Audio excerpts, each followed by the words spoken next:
Episode 236. Erin. April moved out. Downstairs, Erin called Dr. Henry. My girlfriend is on her period and she's being unreasonably mad at me the whole time. What should I do? Dr. Henry responded, I'm a doctor, not a women's studies specialist.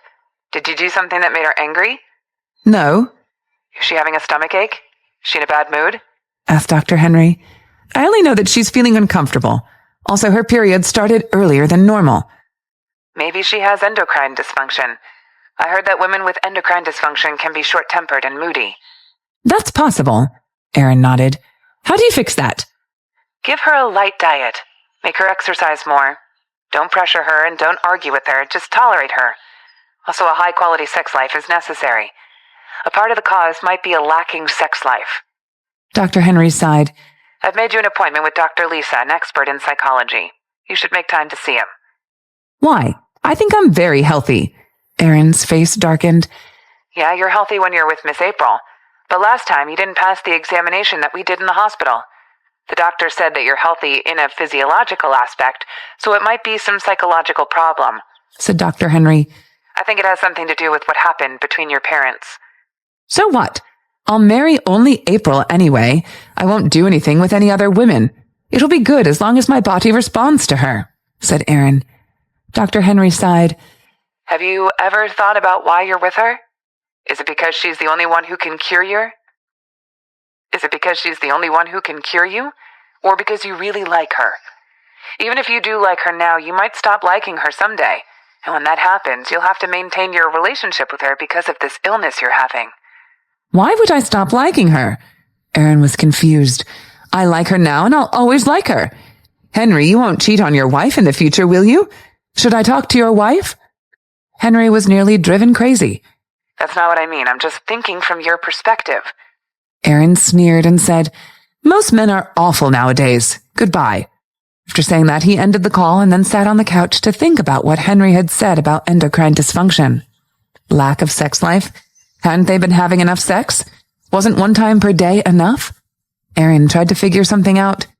At dinner time, Emily dragged April downstairs for dinner. She didn't look at Erin the entire time.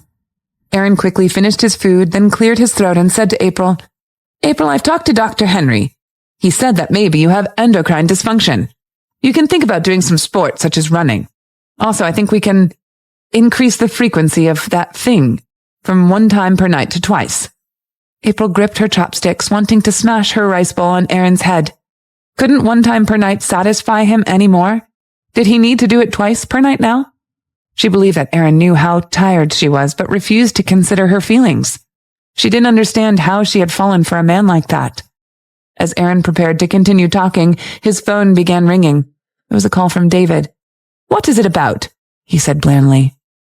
Something very important, said David angrily. Your sister just told me that she won't get married to Jeremy. I'm pissed off. It was all fine yesterday. Why has she suddenly decided to cancel the wedding? Did something happen? I asked her why, and she actually told me that she needs to think about it because this will affect her whole life, and that she doesn't want to do this in haste in case she might regret it in the future. How is this in haste? They've been engaged for such a long time, and she's been waiting for Jeremy all these years. I've already told everyone about the wedding, and these days, I've been introducing Jeremy to my subordinates as my future son-in-law. What on earth is Sylvia thinking? Erin knitted his brows and frowned as well. He knew how much Sylvia liked Jeremy better than anyone else did. So now, as Sylvia suddenly became unwilling to get married, he understood that something must have happened. I'll ask Sylvia about it, he said. She has to get married to Jeremy unless he did something really wrong. This is marriage, not a game for children. How am I supposed to talk to Jeremy's family about this? David added before ending the call. Erin put down the phone, looked at April seriously and said, This afternoon when you helped Sylvia shop for her wedding dress, did you see anything wrong between her and Jeremy? As Erin's question was about Sylvia, April was puzzled for a second and responded, even though she truly didn't want to talk to him. Not really. What happened to her? She said that she doesn't want to marry Jeremy anymore. April was stunned. Everything was fine before they had arrived at the wedding dress store. However, she remembered that Sylvia was mad at Jeremy after Jenica showed up. It's not because of me, is it? She wondered. I believe that Sylvia is a mature person. If she doesn't want to marry him anymore, she must have a reason for it. A while later, April said blandly, "Perhaps she suddenly found that she and Jeremy aren't a perfect match for each other. That's possible. Although they got engaged a long time ago, Jeremy is always away from home.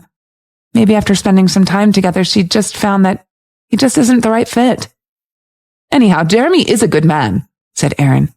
"Last time things got a little unhappy because of his transfer, but that's because he is eager to serve the country with all of his heart. His concerns are reasonable." "In terms of career, maybe he's good, but from a woman's perspective, he might not be caring and considerate enough," said April. "What on earth are you talking about?" Aaron stood up and said, "I'll go ask Sylvia and Jeremy. I may come home late tonight." April stayed silent. He walked over, kissed her lips, and then quickly left. April touched her lips and paused for a short while without knowing what to do. After that, she went back upstairs and called Sylvia. "I hear a lot of noise. Where are you?" "I'm at the police station working," said Sylvia. "You still feel like working?" April sighed. "Are you canceling the wedding?" "You got the message pretty fast." Sylvia laughed bitterly. "Yeah, that's right." "Sylvia, are you having a fight with Jeremy because of me?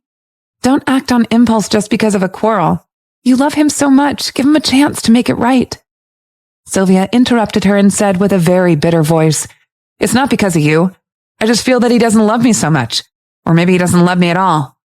For many things, he just won't put himself in my shoes and think of things from my perspective. April, Sylvia will only get married for love. I love him, and I demand that he love me enough too. I'm not willing to get married for other reasons. Marriage is about my whole life. I'm afraid that I might regret it someday if I start this marriage just like this." "You think Jeremy doesn't love you enough?" April was stunned. "I'm not sure. I found that I don't know him well anymore. I'd rather get married later than marry the wrong person. I'm not afraid of being laughed at. It'll be better than suffering pain in the wrong marriage," said Sylvia. April understood her. Instead of trying to make things work, marriage was about love. There should be no doubts in a marriage. And Sylvia had doubts, so she didn't want to marry Jeremy anymore. What about herself? She hadn't gotten married to Aaron, but they already lived together. Now she had learned that he might be with her because of sex. After thinking it through, April called herself a taxi. Then she packed her things and went downstairs with a suitcase. Emily was in the kitchen and David was feeding Richard in the backyard. April hesitated briefly and then left with her suitcase. After getting into the car, she called Emily. "April, why are you calling me from upstairs?" asked Emily. "Emily, I'm leaving. I moved out. I just want to let you know," she said. "What? Moved out? Aren't you upstairs?" "I want to have some quiet time, alone. Emily, thank you for taking care of me. Please tell Junting that I won't be here for New Year's." April didn't say much else before ending the call. Back in the villa, Emily freaked out. She hurriedly ran up to the bedroom and then found that April was gone, along with many of her things. With no other choice, she called Aaron, but his phone was busy. She called again after about 10 minutes, and this time he answered the call. "Emily, what is this about?" Aaron was trying to persuade Sylvia not to cancel the wedding. He felt really annoyed as he honestly didn't understand what women were thinking. "Aaron, April has moved out," Emily stuttered. "Today is not April Fool's Day, and this is not funny," said Aaron seriously. "I'm not making a joke," said Emily. "I was washing the dishes and she suddenly called me and thanked me for taking care of her. She said that she won't be here for the New Year. Also, she has taken many of her belongings with her." "She's on her period. Why is she still traveling? She moved out the last time she was on her period too. These things happen every time when her period comes. I guess she really has a very bad endocrine imbalance," said Aaron anxiously. He had come out to solve other people's problems, yet a trouble of his own occurred. "She really knows how to make things worse. She clearly understands that Sylvia and Jeremy are having a fight, and that I already have enough to worry about. Now she's done this. Can people do whatever they want during their period?" Aaron was angry. Hearing him yelling, Emily even had an earache. She put the phone slightly away from her ear and then stuttered, "Young master, in fact, I lied to you. April isn't on her period. I found her in a bad mood this afternoon and she wouldn't answer your calls. I didn't want you to be mad and sad, so I lied." "So she doesn't have an endocrine imbalance at all?" Aaron clenched his teeth. "Why didn't you tell me that earlier?" "I'm sorry. I'm really sorry. I should have told you the truth." Emily couldn't stop apologizing. Aaron ended the call with Emily and then turned around, glared at Sylvia and said, "You're like this, and so is she. What on earth has happened this afternoon? Are you hiding something from me? Sylvia has also grasped some information from the conversation between her brother and Emily. April left? She was shocked. Tell me. Erin was running out of patience. Emily said that she was in a bad mood this afternoon. She only went out with you. Sylvia's mouth quivered slightly. A short while later, she said, When I was trying on wedding dresses, Jeremy brought Jenica there. Then Jeremy asked Jenica to be the maid of honor. I was in the changing room. Jenica went to choose a gown, and I'm not sure exactly what happened, but when I came out, April told me that she wanted to leave, said Sylvia, trembling. When you called to say that April wouldn't answer your call this afternoon, I thought she was mad at you. Why didn't you tell me this earlier? Erin's eyes were grimly dark. You said that she was fine, so I didn't tell you. I didn't want this to affect the relationship between you and Jeremy. Sylvia shrugged. Episode 237. He said that he drove Miss April to the airport. What the hell is Jeremy up to? Erin's eyes popped in rage as if he were going to fight someone. I forgive him for last night, but today, didn't he know that April would go wedding dress shopping with you? Sylvia pouted and said, He said he wants Jenica to be the maid of honor, so he brought her there to try on the maid of honor's gown.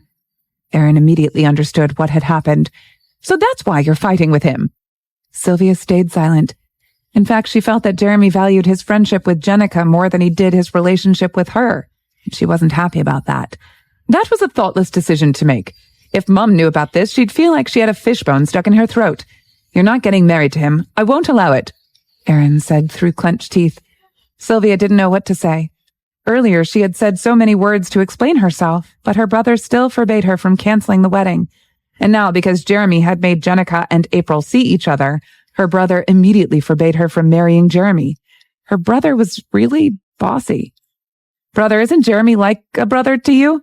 She asked. Would brothers bring trouble to each other like this? Said Erin in a deep voice. But that's still not right. April met with Jenica, but I don't think she'd run away just because of that. Did anything else happen? I don't know. Sylvia blinked. When I came out of the fitting room, April was standing there alone, and Jenica was in the fitting room. How long had you been in there? About 10 minutes. The dress was pretty complicated, so I spent quite a while putting it on, said Sylvia. Erin frowned. So maybe Jenica said something to her outside the fitting room. What could she possibly say? Sylvia was puzzled. Jenica, she's not that kind of person who likes to sow discord among others, is she? Sylvia didn't want to suspect Jenica. After all, they had grown up together. What do you know? Love can turn people blind. For someone as excellent as your brother, many women will lose themselves to try to get me by fair means or foul. For example, April had plastic surgery for me. Do you know how painful plastic surgery can be? Erin dragged his collar agitatedly. The corners of Sylvia's mouth twitched slightly. If I'm unhappy, none of you can be happy. Erin turned to walk out. Near the door, he turned back and said, The wedding is cancelled. If Jeremy makes you agree to marry him again with some sweet, simple words, I'll break your legs. Sylvia's legs shivered. Last time you said that, I'm too old to be single. 25 years old isn't old at all. Are you kidding? You're like a flower. You're Erin's little sister. You can get married at 35, and still that won't be too late. After saying that, Erin slammed the door and left. In the car, he called April, but she wouldn't answer. He angrily threw his phone to the ground. After spending a moment being depressed, he drove to April's apartment. Downstairs, he found that the lights in the apartment weren't on. His heart sank. Hurriedly, he went up to knock on the door, but no one answered. With no other choice, he called Winnie. Are you home? He asked. No, I'm in another city doing a music video. Winnie didn't know why he had called. Mr. Bennett, are you and April having a fight again? Again? Erin was very displeased. She ran away from home. Did she talk to you? No, said Winnie. Didn't she go back to the apartment? No. Then I guess she wants to get away from you for a while, Winnie responded. If she went back to the apartment, you'd be able to find her very quickly. You're so clingy. Staying in the apartment is no different from staying in the villa to her. Clingy? Winnie actually said that he was clingy. He ended the call without thinking. Erin walked downstairs, looking at the shades of night. He was racked with worry. The more he thought about what happened, the angrier he was, so he quickly called Jeremy. What did you do to April this afternoon? She's missing now. It's already late at night. If anything happens to her, will you take responsibility? You're not a woman, so how can you be able to take responsibility for that? He said. What are you talking about? Jeremy was confused by his yelling. Sylvia said that you brought Jenica to the wedding dress store this afternoon and let her meet April. Erin said with anger. What on earth happened between the two of them? April wasn't happy when she came back, and now she has left. I don't know where she went. She's so pretty. There are always guys drooling over her. If she got robbed and raped on her way, I'll make you pay for the rest of your life. I don't know. I don't think anything happened, said Jeremy blandly. Maybe she was overthinking. Besides, you and Jenica were so close. How could you say that about her? She loves you with all her heart. Erin, ever since you broke up with her, she's never had any other boyfriends. Also, she hates her mother's guts. Is she allowed to hurt April because she's in love with me? Asked Erin. Why are you so sure that she's hurt April? Can you prove it? Don't treat Jenica unjustly, said Jeremy. April's an adult. She'll be fine. Maybe she's just venting her spleen at you. Those little girls are all like that. They always need people to say nice things to them. Enough. April and I do fight a lot, but she's not an unreasonable person. The more Jeremy said, the angrier Erin got. No wonder Sylvia suddenly decided to cancel the wedding. Jeremy, your EQ is awfully low. Are you saying that Sylvia doesn't want to marry me anymore? Jeremy was stunned. Yes, you should reflect upon your own situation. We are like brothers, and no brother would do what you did, said Erin loudly. If you broke up with Sylvia and had another fiancé someday, I wouldn't always bring Sylvia to see you and your fiancé. On the contrary, I'd sincerely wish you happiness. Would you really wish me happiness, sincerely? Jeremy couldn't believe what he said. I would, as long as you were the one dumped by Sylvia. If you abandoned her, I'd make you pay, despite the fact that we're as close as brothers, said Erin. Now I'm telling you that your wedding with Sylvia is temporarily cancelled, he continued. Sylvia is still young. I don't think she has to be in a rush to get married now. Erin, can you not act on impulse? Jeremy was getting mad as well. Give me Jenica's phone number, said Erin. You're not calm right now, so I won't give you her number. Jeremy ended the call. Erin then asked Richard for Jenica's phone number. Jenica quickly answered the call with disbelief in her voice. Erin? Yes, it's me. Erin came straight to the point. This afternoon, did you say anything to April in the wedding dress store? She's mad and she has left. Come out and meet me, and then I'll tell you. Jenica's tone was gentle and soft. I want to see you. Are you psycho? We have broken up. Erin spoke the truth in a straightforward manner. We can still get back together. I never forgot about you. Jenica's voice was full of sadness. Erin, I still like you very much. I can do nothing about that. Erin felt annoyed. I'm not a charity. So many people fall in love with me at first sight. I can't possibly respond to them all. Just answer my question. Erin, it's been so many years, but you're still the same as before. That's what I like about you. Jenica missed the past. Her voice had never been so soft and gentle before. I met lots of men in the army, but none of them were like you. You're more confident than all the others, and I know that you are really capable. All right, I'm not here to listen to your compliments. No matter how you praise me, I won't change my mind. Erin started to lose patience. I made you my boyfriend in the past. I can do it again, said Jenica very confidently. I'm back in Rosewood City now, so I can see you whenever I want to. As you said, that was in the past. Things are different now. What happened between your mother and my father is a gap between us, said Erin. So our parents are the reason why you don't want to be with me? Let's put that aside. You were willing to marry me back then. That means I did attract you, said Jenica hurriedly. You said that you like strong and brave women in the army. I did all you said. Erin took a long and deep breath and then said, Why can't my words make any sense to you? I am now asking you, what did you say to April? As I said, come to see me and then I'll tell you. Let's meet at the playground of our old school. I'm done talking to you. Erin was really angry. He had found Jenica to be pretty thick back when she pursued him, and now she had become even more thick after tempering herself in the army. As he couldn't find April, he had no choice but to drive back to Bennett Villa. Once he came in, Emily tremblingly lowered her head to look at the floor. Derek walked over and said, I've checked the surveillance video from the camera at the gate. Miss April took a taxi to leave. I checked the plate with the taxi company and made contact with the driver. He said that he drove Miss April to the airport. Hearing that, Erin felt like someone had just whipped his heart. Airport? Where did she go? I don't know. What about her mood? Sylvia asked Erin with a grim look. Was she in a bad mood? She want to kill herself? Why would she go to the airport if she wanted to kill herself? Derek couldn't help but say in a low voice. The driver said that she was very quiet and that she wasn't crying. Relax. Miss April has been through a lot. She's stronger than most women. She's probably going out to relax. Maybe she'll be back in a while. She's still studying in Langford, so she won't leave forever. The new year is coming. Aren't you aware of that? Erin said angrily. She's always been alone during the new year since her father went to prison. This year she finally has me, but again she's running out to spend the new year all alone. Poor girl. Derek was silent. I heard April say that she's starting a voice acting job right after the new year, Emily said abruptly in a weak voice. Why don't I know about that? Where is this job? Erin immediately asked. She didn't tell me. Erin thought for a second, then hurriedly asked Richard for Jennifer's number and asked her about April's voice acting job. I've made an appointment with her. She'll be in California to do the voice acting. Starts on the 3rd of next month. The job would start on the 3rd of next month, so she needed to arrive in California by the 2nd. There were still 5 days until the 2nd. How was Erin supposed to get through the next 5 days? Miss Jennifer, if April contacts you, please let me know, said Erin. Sure, but you don't need to be too worried. April's a great girl. But because of the work she's been doing, she's been traveling around the country since she was a little girl. Also, she studied abroad alone. She'll be fine.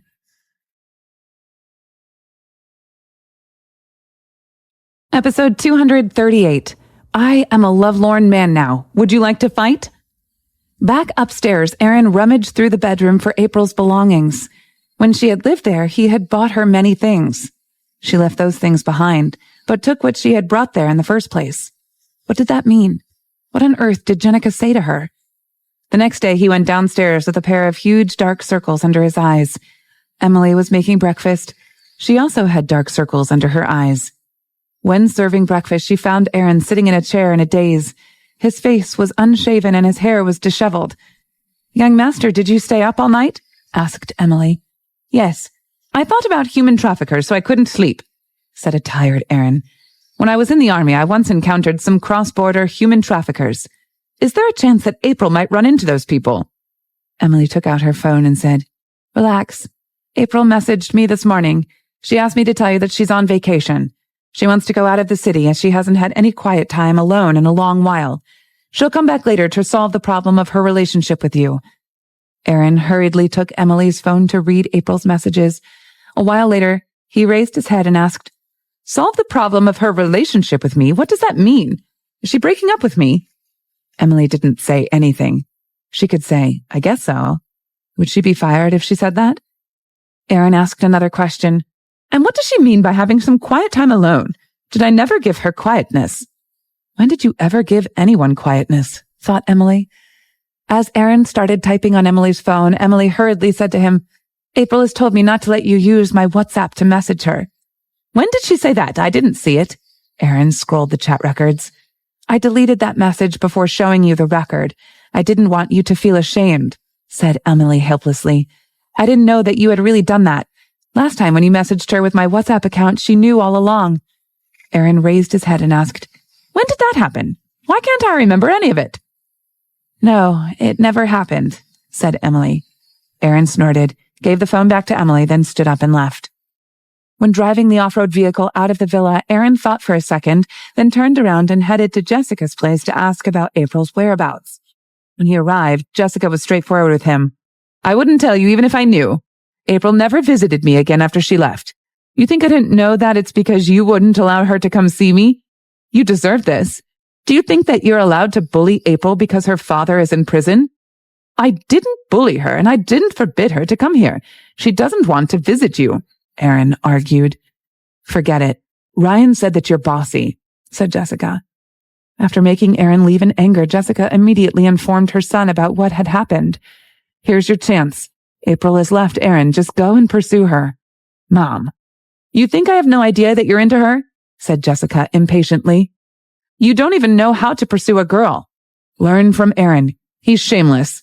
Last time, April lived with us for so many days, but you never seized the opportunity. Mom, she doesn't feel that way about me. I was afraid that if I got too forward, she might not even want to be friends with me anymore, said Ryan helplessly. You'll never have her if you aren't forward. You see, there is a problem between her and Erin now. As her good friend, you should grasp this chance and become her new boyfriend, said Jessica. Mom, you're sly, said Ryan. You hold your happiness in your own hands, Jessica replied. Anyway, I like April. When she lived with us, I found her so thoughtful. No other 23-year-old girls are as thoughtful as she is. You're right. She's really nice. I'll try then, he said. You should. You see, she's going to be alone at New Year's, so you can contact her and celebrate the new year with her.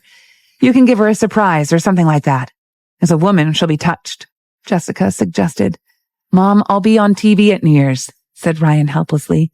Then you can go and find her after finishing your work at the New Year's gala. Make some time in your busy schedule.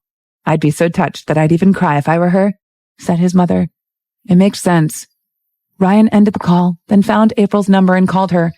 April, where are you? I heard from my mom that Aaron went to my house to find you. You guys having a fight? It's not really a fight. There's a small conflict.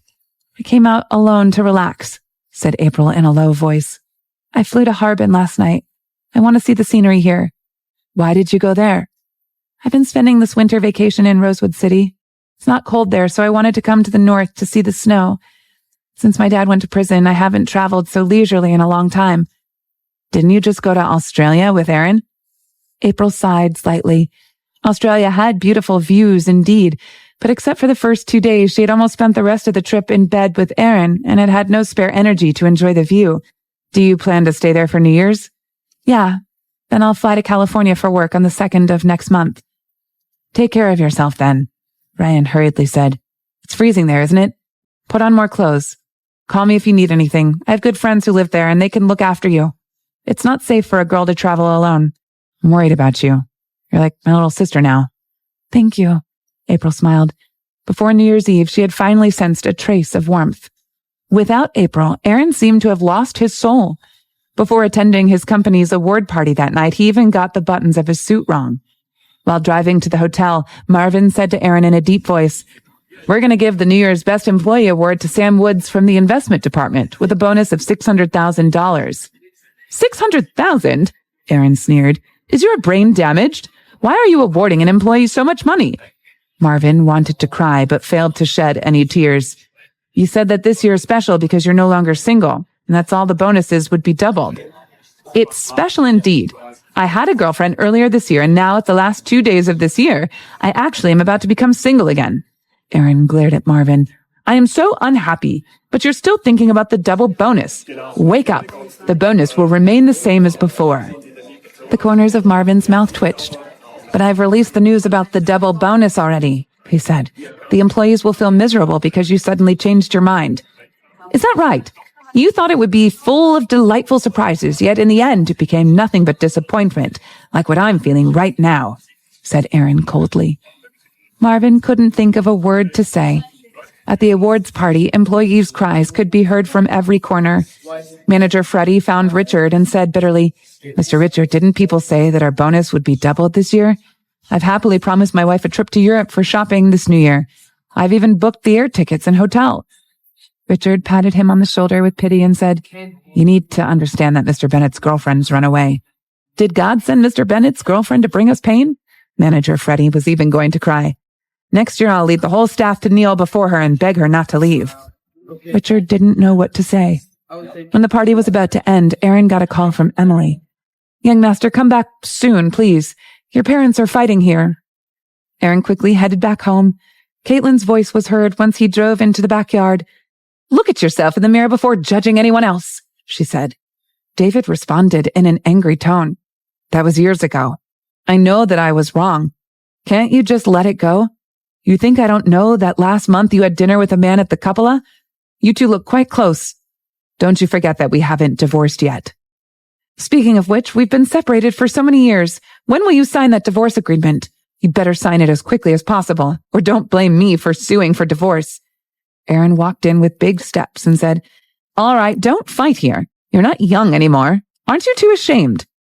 Do I want to fight with her? Said David grumpily. I came here for Sylvia. I asked you to talk to her, and what did you say to her? Why are you on her side now?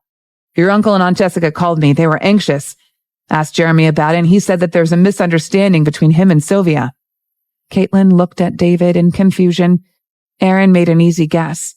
Sylvia might not have told her parents all the details, as she was probably still trying to protect Jeremy. She didn't want Caitlin to have a bone to pick with him. "Why rush? Plenty of guys want to marry your daughter," said Aaron blandly. "That I know. My daughter is surely an adorable girl. But she has decided to cancel the wedding for no reason. How am I going to explain that? The wedding is supposed to happen on the 8th of this month. We booked the venue and ordered the wedding dress. Also, Jeremy is really a young and outstanding man. In the future, he will be in a higher position than I am. For the venue and wedding dress, we can just consider the down payment wasted. If Sylvia became unhappy after she married Jeremy, who would take responsibility for that?" Aaron interrupted his father. "I'm not saying that Jeremy isn't good. They got engaged a long time ago, but after all, they never spent enough time together. Now many problems have occurred, so it's reasonable for Sylvia to reconsider. No couple is a perfect match. Every married couple needs to expend effort to make their marriage work." David disagreed. "We know Jeremy well." "I agree with Aaron," Caitlin nodded. "Why rush? To be honest, when he took the liberty to decide not to come back, I was already unhappy. I have only one precious little girl. She can do whatever she wants." "You. She has spent too much time with you. That's why she's become like this." David was so angry. "What if she's still unmarried by the time she's 40? "I don't care. I'm rich enough to let her stay single and free her whole life," said Caitlin blandly. She then turned to Aaron and asked, "What happened between you and April? Emily said that you two had a fight." "I'm glad to hear that. You should have broken up with her a long time ago," said David. "Whatever her father has done, he's a better man than you." Caitlin was enraged. "I'm telling you, I've already accepted that girl as my future daughter-in-law." "Did she enchant you?" said David. "Shut up!" Aaron suddenly kicked away the chair in front of him. "You don't get to tell me who I want to marry. I'm telling you that I am now a lovelorn man. Would you like to fight? I've been angry for days and just don't know how to channel it. Also, I'll make the decision about Sylvia's wedding." After saying that, he rushed upstairs wrathfully and slammed the door thunderously. "I'm done talking to you. I'm leaving." Caitlin picked up her bag and left. David paused for a second, then hurriedly followed behind her, saying, "Caitlin, I'm not young anymore. Why don't you come back? From now on, we'll live a peaceful life together. I've only made that one mistake in my whole life. I promise that I won't do anything like that ever again." Episode 239. I'll be waiting for your answer, and I believe that you won't lie to me. "Come back," Caitlin said with a sneer. "Every time I see you, I think of how I caught you and Esma dating at midnight. Was your world suffering such a lack of women that you had to hook up with Esma? David, I will never forgive you." After saying that, she stalked out in high heels. Looking at her back, David regretted his mistake. Newburgh. It was completely dark when April came out of the ice and snow world. There were fewer and fewer people on the street, and most of the people had gone home for New Year's. April stood there for a while, then headed toward a supermarket. She took a stroll in the supermarket, bought some food, and then went back to the hotel apartment. She made 3 dishes and a soup for herself in the provided kitchen, then started eating while watching the New Year's gala on TV. At 8:20, Ryan sent her a message. "Happy New Year. I'll be on TV in 10 minutes. April smiled. As she prepared to reply to the message, she got a call from Winnie. "Happy New Year's Eve, where are you? It's no fun being alone at New Year's.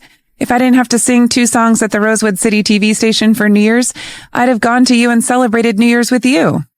"I didn't tell you where I am because I didn't want you to tell Aaron about it." April laughed. "You're doing amazing. You've started giving performances." "Yeah, I'm getting closer and closer to him," said Winnie in a low voice. "Enough about me. Let's talk about you. You don't have to go so far just to avoid Aaron, did you? Aren't you lonely?" "I'm used to this." April let out a breath and said, "If I stayed home for New Year's, I'd certainly be with the Bennett family during New Year's Eve. His father doesn't like me, so it'd be awkward for me to be there. I feel free now." "Well, that's true." They chatted for about 40 minutes. After that, April hesitated briefly, then checked blocked calls. She found 180 calls from Aaron. She gasped in shock. At 11:30, she put on a thick cotton padded jacket and prepared to go out. She had bought a ticket for the premiere of a film that would be released at midnight. As she walked to the door, her phone rang. She took out her phone and saw Emily's name on the screen. She hesitated for a long time, but answered before her phone stopped ringing. "Emily, Happy New Year's Eve." After a second of silence, Aaron's loud voice was suddenly heard. April, you blocked my number. I am telling you I'm not happy. Not happy at all. Not happy. April hurriedly held the phone away from her ear as she felt that her head was going to explode from Aaron's yelling. As he finished, April asked in a hard voice, "Why do you have Emily's phone? Is she with the Bennett family and you for New Year's?" I took her phone. Aaron was excited much. That was the first time he had heard her voice since she had left. It was like a patient who had been suffering a heart attack finally taking some medicine. April, you wouldn't answer my call, but you answered Emily's? Why? Am I not as important to you in your heart? You left without saying anything, but do you know how worried I am? It's so dangerous out there. I haven't slept in days. April immediately got choked up and her eyes turned red. Had he been worrying about her because if anything happened to her, no one else would be able to satisfy his sexual needs? She believed that he was really worried about her from the bottom of his heart. "I'm fine. Didn't I ask Emily to tell you that I'd be back to solve the problem between us?" she said. The only problem to solve between us is that you need to come back right now. I'll buy you the ticket and I'll pick you up at the airport, said Aaron anxiously. It's nothing but a few words that Jenica said. What did she say? Tell me if anything is bothering you. April was surprised. She hadn't expected him to figure out so soon that Jenica had talked to her. She was planning to go back to Rosewood City and solve this problem after New Year's, but since he had asked, she decided to tell him now. "Do you really want me to say it out loud? Don't blame me if you feel awkward about what I'm going to say," she said.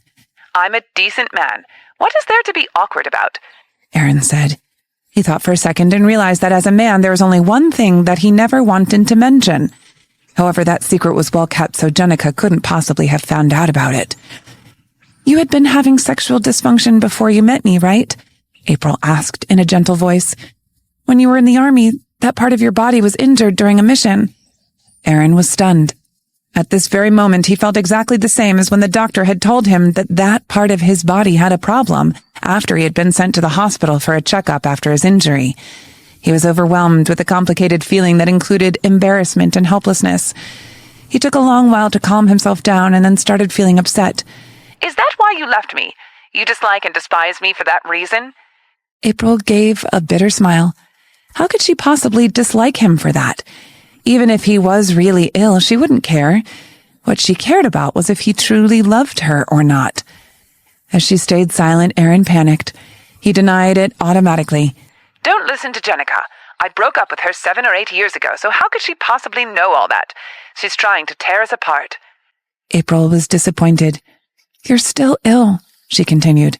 Nonsense. You know how good I am. It's you who said that my one time is as good as the other's 7 times. And you said that I always make you tired. Aaron refuted loudly as if he were trying to persuade both her and himself. That's because your body only responds to me. April laughed bitterly. You have a psychological problem. Huh, that's even more ridiculous. How can I have such a weird illness? Aaron forced himself to laugh. I found all the relevant medical records in storage. The latest test was done before we went to Australia.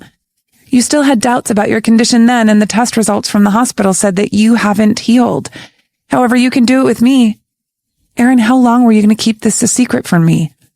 Aaron felt as if he had been stripped naked and seen through. Even being physically stripped would be less embarrassing, at least for a man. As a proud man, he saw his illness as a flaw in his life.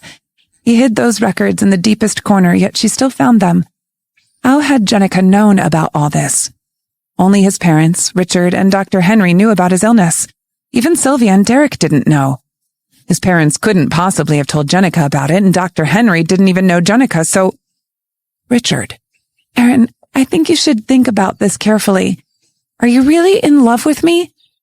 Or are you with me because your body responds only to me? April stood in the snowfield. Snowflakes fell on her face and made her heart feel cold. Am I such a shallow person? Aaron once again refuted loudly. Don't you see how I have been treating you? I admit that you're nice to me, but is it based on our love or sexual partnership? Ever since we had our first time, I've been having a strong feeling that you're paying very great attention to sex. You even only care about your own feelings. You never consider my feelings. Seriously, you are a person with such strong needs. If you weren't ill, would you have been single over the past 7 years? If you were healthy, would I have ever had a chance to be with you? The more April said, the more she wanted to cry. I just offered you a chance, yet you refuse to admit it. Are you feeling guilty? Aaron didn't know how to explain. He didn't admit it because he was too ashamed to. He thought that she didn't have any proof, so if he denied it, his body reacting to her was the best proof to prove that he was healthy. He didn't know that she had secretly found out about everything. All right, I admit it. What Jenica said is true. I've done many tests and I'm still ill. At first, the doctor said that I might have a psychological shadow as I was single for so long because of the treatment, and that I was just unconfident. When you gave me a sponge bath and accidentally... Aaron tried very hard to organize his language. The secret had been uncovered so suddenly that even he stuttered a little. If that were why I started a relationship with you, I would have asked you to stay back when you were taking care of me, instead of waiting until we met each other again. April interrupted him. When we met again, you thought I was pursuing you and playing hard to get. When I was taking care of you, you didn't get the time to do an overall checkup, did you? Because your spine was injured. At that time, you didn't know that your body only reacted to me. You thought you had recovered, didn't you? Aaron opened his mouth wide.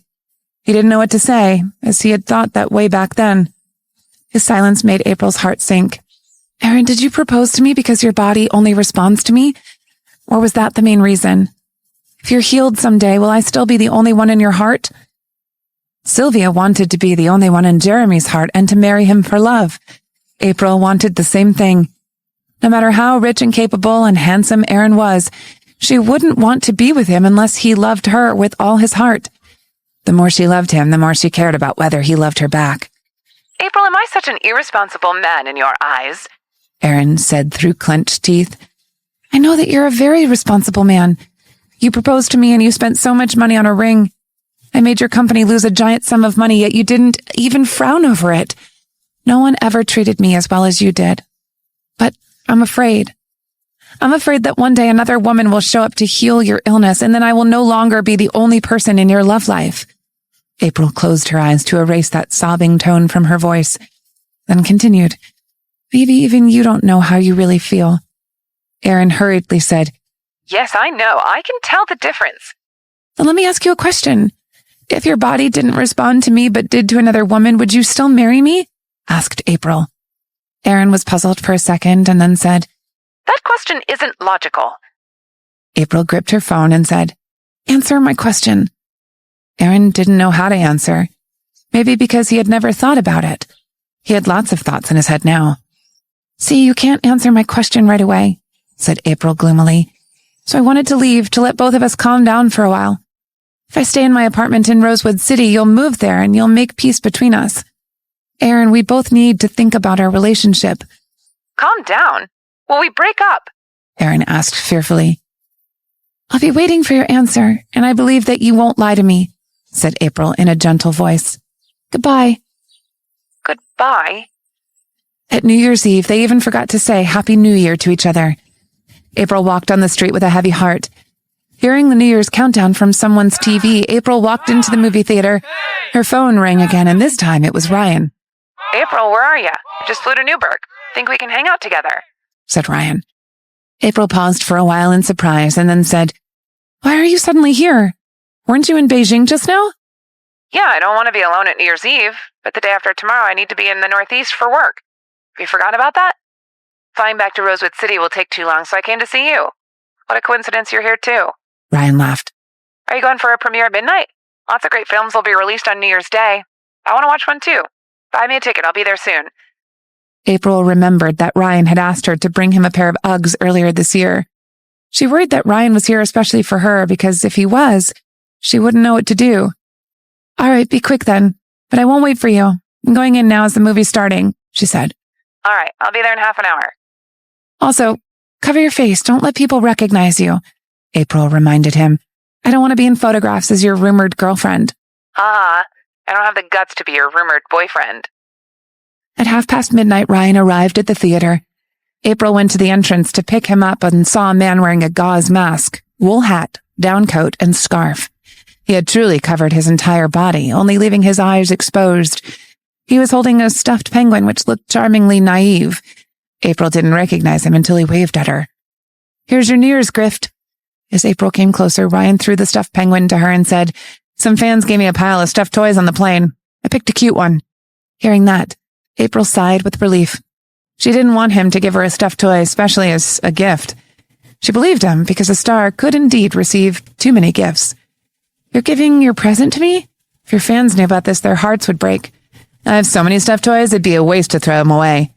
Ryan put his hands in his pockets and said, Let's go watch the movie. It's so chilly out here. April nodded, then walked into the theater with him. In Rosewood City in the middle of the night, after watching the beautiful fireworks, Sylvia walked out of her room with a teacup to get herself some water. When passing by the first floor, she gave a start when she saw Aaron sitting on a hassock on the balcony. Brother, it's 2:00 in the morning. Why aren't you sleeping? Why are you sitting here? Tomorrow morning, we'll have to leave early for ancestor worship, said Sylvia impatiently. I'm thinking. Aaron glanced at her exhausted. Sylvia rolled her eyes and said, About what? Tell me. About my relationship. As someone in a failed relationship, are you able to give me answers? Aaron doubted it.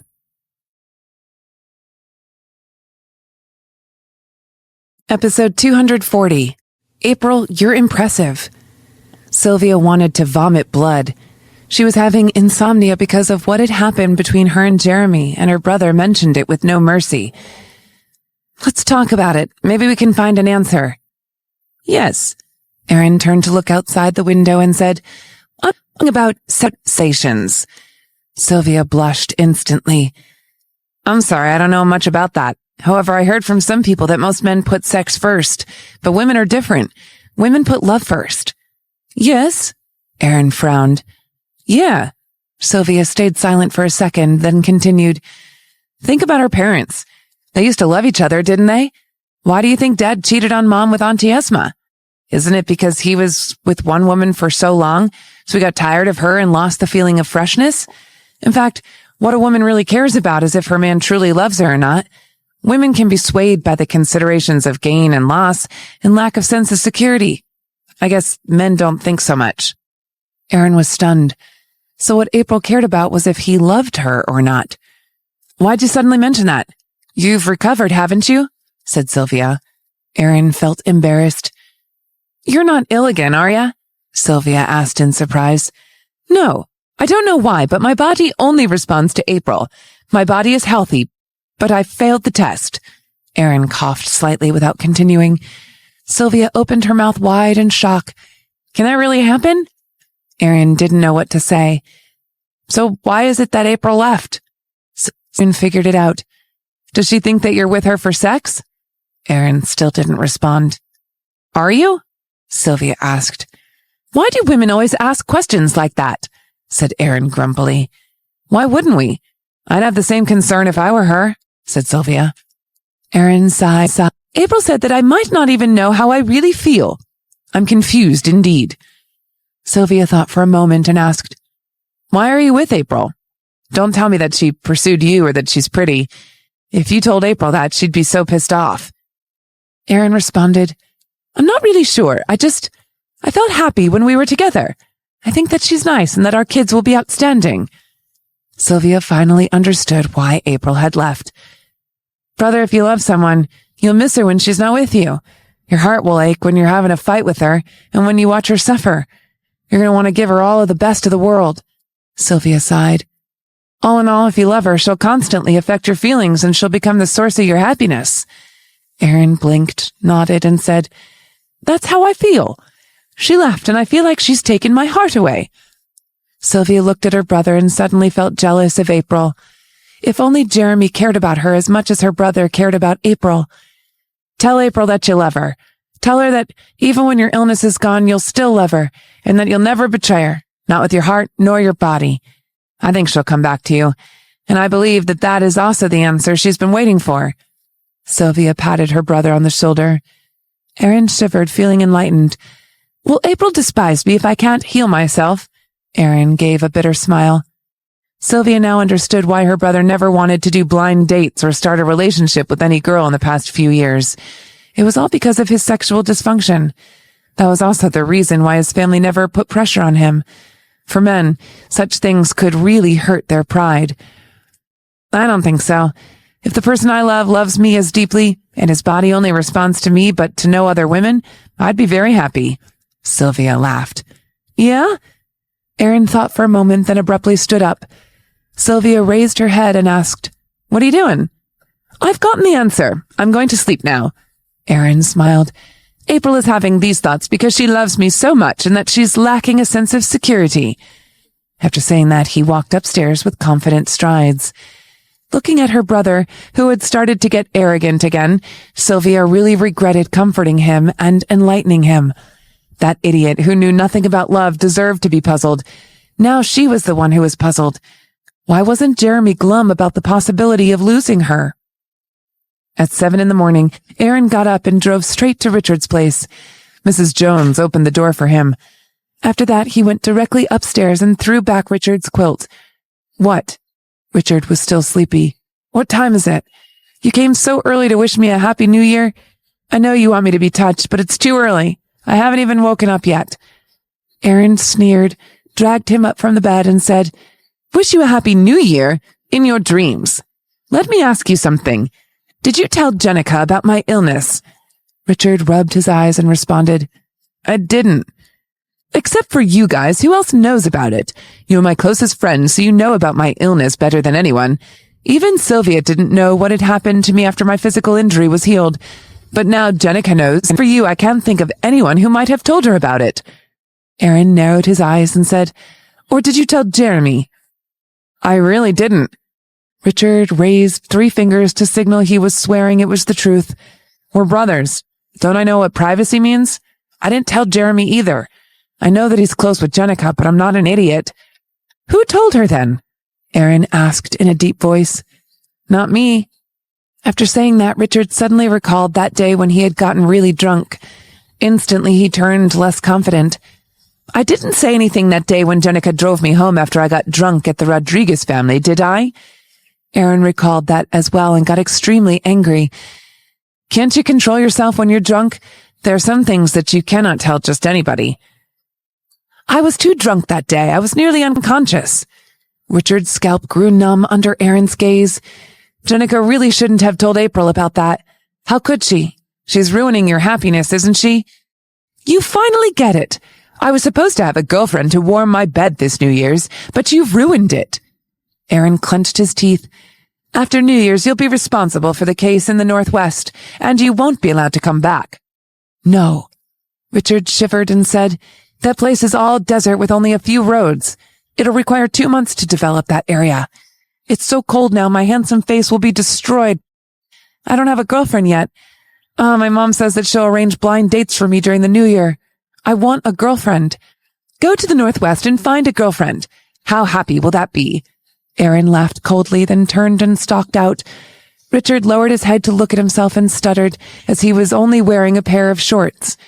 Jenica had put him in such a miserable place. He swore that he would stay as far away from that woman as possible. In Newburgh, at 11 o'clock in the morning, April woke up, checked her Instagram on her phone, and was stunned. A picture titled, "Ryan and his mysterious girlfriend went to a movie at midnight," was on the top of the hot search list. In the picture, both she and Ryan were wrapped in clothes. Honestly, she could barely recognize herself, but still, it got her a little worried. So she hurriedly knocked on Ryan's door and said, "You and I are on hot search. Check it and do something." Ryan rubbed his eyes and said, "Don't worry, my manager called me this morning. I told her to release an Instagram post to clarify that the person in the picture wasn't me. We even had our faces covered, so who could possibly recognize us?" "Great, then," April sighed in relief. "What, are you afraid that Erin might misunderstand this?" said Ryan jokingly. April smiled awkwardly and said, "We already have enough to argue about. I don't want new problems to crop up unexpectedly." "You're right. We had planned to go to Central Avenue together this afternoon, but since some reporters already have their eyes on me, we'd better cancel that plan," said Ryan with the faint helplessness in his eyes. "Let's just stay here in this apartment." "I'm thinking the same thing. I have to fly to California tomorrow morning for my voice acting job," said April, feeling guilty. "I heard about that. Jennifer wants you to be her exclusive voice actor. Some directors I know want to work with you as well. This time, Isaac is not going to stop you." Ryan was happy for her. "I hope that we'll have a chance to work together." "We will." April was cheered up talking about voice acting.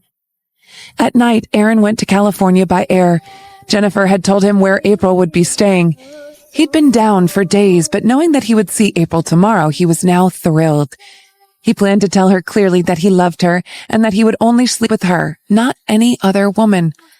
On the quiet plane, a conversation between two young girls was overheard.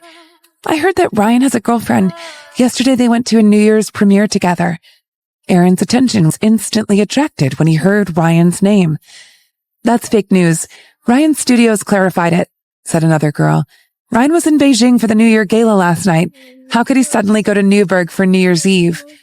Newburgh. Aaron remembered that he had sent someone to the airport to check, and according to them, April had taken a plane to Newburgh. He suddenly switched on his phone and searched for the news about Ryan. There was a picture in which a man and woman were walking out of a cinema with their whole bodies wrapped in clothes. Even their faces were covered. That wasn't April. That was definitely not April. How could April ever dress so unattractively? There must be a mistake. Besides, Ryan had denied it. Episode 241. Mr. Bennett only said that because he was angry. Don't you know about his awful temper? I'm glad you know. Aaron looked down at her, his chest heaving because of anger. This time I will not concede to you like I used to. If you never see or talk to him again, I may forgive you. He's my friend. April raised her head and responded in a trembling voice. I can't do that. He is a friend that you spent New Year's Eve with. Am I not even as good as your friend? You have already pushed me to my limit. April's attitude drove Aaron so mad that he almost lost his mind. He couldn't help but yell. I'm offering you one last chance to make a choice. Never talk to him again or break up with me. April trembled. She had thought about it a lot in these past few days, including breaking up. However, she hadn't dared to think too deeply about breaking up. Now, hearing him say those words, she felt that her heart was suddenly icy cold. She had given him herself, yet he mentioned breaking up so easily. He never trusted her.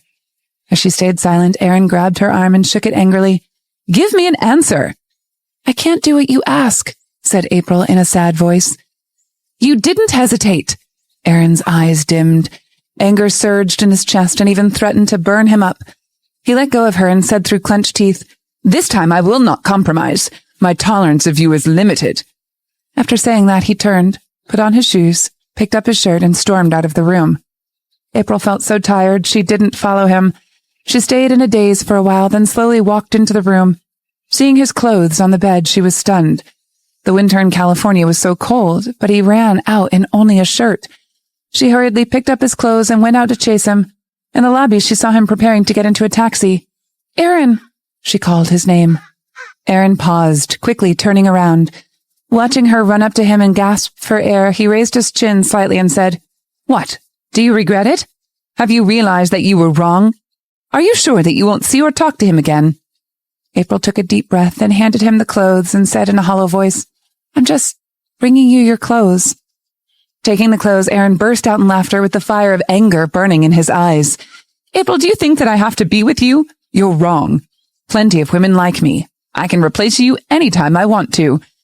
After he finished talking, he got into the taxi and slammed the door. The taxi drove away as April stood by the entrance of the hotel like a statue. Had she and Aaron broken up just like that? She could scarcely believe it. They hadn't broken up because of his sexual dysfunction, but because of Ryan. She had given him her entire self, yet he said something like that to her. Replace her anytime he wanted? Was that because he didn't love her enough? He wasn't with her because of love, but because his body only responded to her. Was that why he had broken up with her so easily? She froze in the strong, cold wind. Only when the hotel staff by the entrance reminded her how cold it was outside did she stiffly go back upstairs to her room. The things which Aaron had used were scattered all over the room. His scent was everywhere. April sat on the bed with her arms around her knees. She felt exhausted and awfully bitter. Once she thought that she was the happiest woman in the world. Once she felt that her homeless days had ended as she had finally found a harbor. Once she thought that she had possessed Aaron's exclusive love. But now she wasn't sure anymore. She slowly buried her face between her knees, feeling like she was covered in wounds. However, no matter how much pain she was suffering, she still had to work. She needed to make money, to study, and to continue her life. During the next 2 weeks, April spent every day in the recording studio. Sometimes she didn't get back to the hotel until after midnight. The TV series had 50 episodes. April stayed up late every night and finished the voice acting in only 15 days before flying back to Rosewood City for the opening ceremony of the new school term. She hadn't even rested one day the whole time. Rosewood City. The start of the new year should have been bursting with happiness, but in this company, the atmosphere was rather grim. Ever since Erin started working, all the employees were forced to work overtime every single day. So now the entire company knew that their boss had broken up with his girlfriend. They wanted to ask Vice CEO Richard to comfort their boss and try to cheer him up, but the Vice CEO had been sent to the snowy Northeast to suffer the chilly gale after New Year's. Thinking about him, those employees felt lucky. Marvin carefully knocked on the door outside the CEO's office and then said, "Mr. Bennett, Ms. Eisenberg finished her work in California and has come back." "I've broken up with her. Why are you still mentioning her?" Erin was looking at the stock tables. He glared at Marvin when he mentioned Miss Eisenberg. Marvin immediately fell into silence. However, Erin got even more unhappy. "Even though we've broken up, I can still care a little about my ex-girlfriend. Tell me how miserable she is now and how sorrowful her life is without me." For a while, Marvin couldn't think of a word to say. He coughed slightly, then responded, "Her life is a little miserable indeed.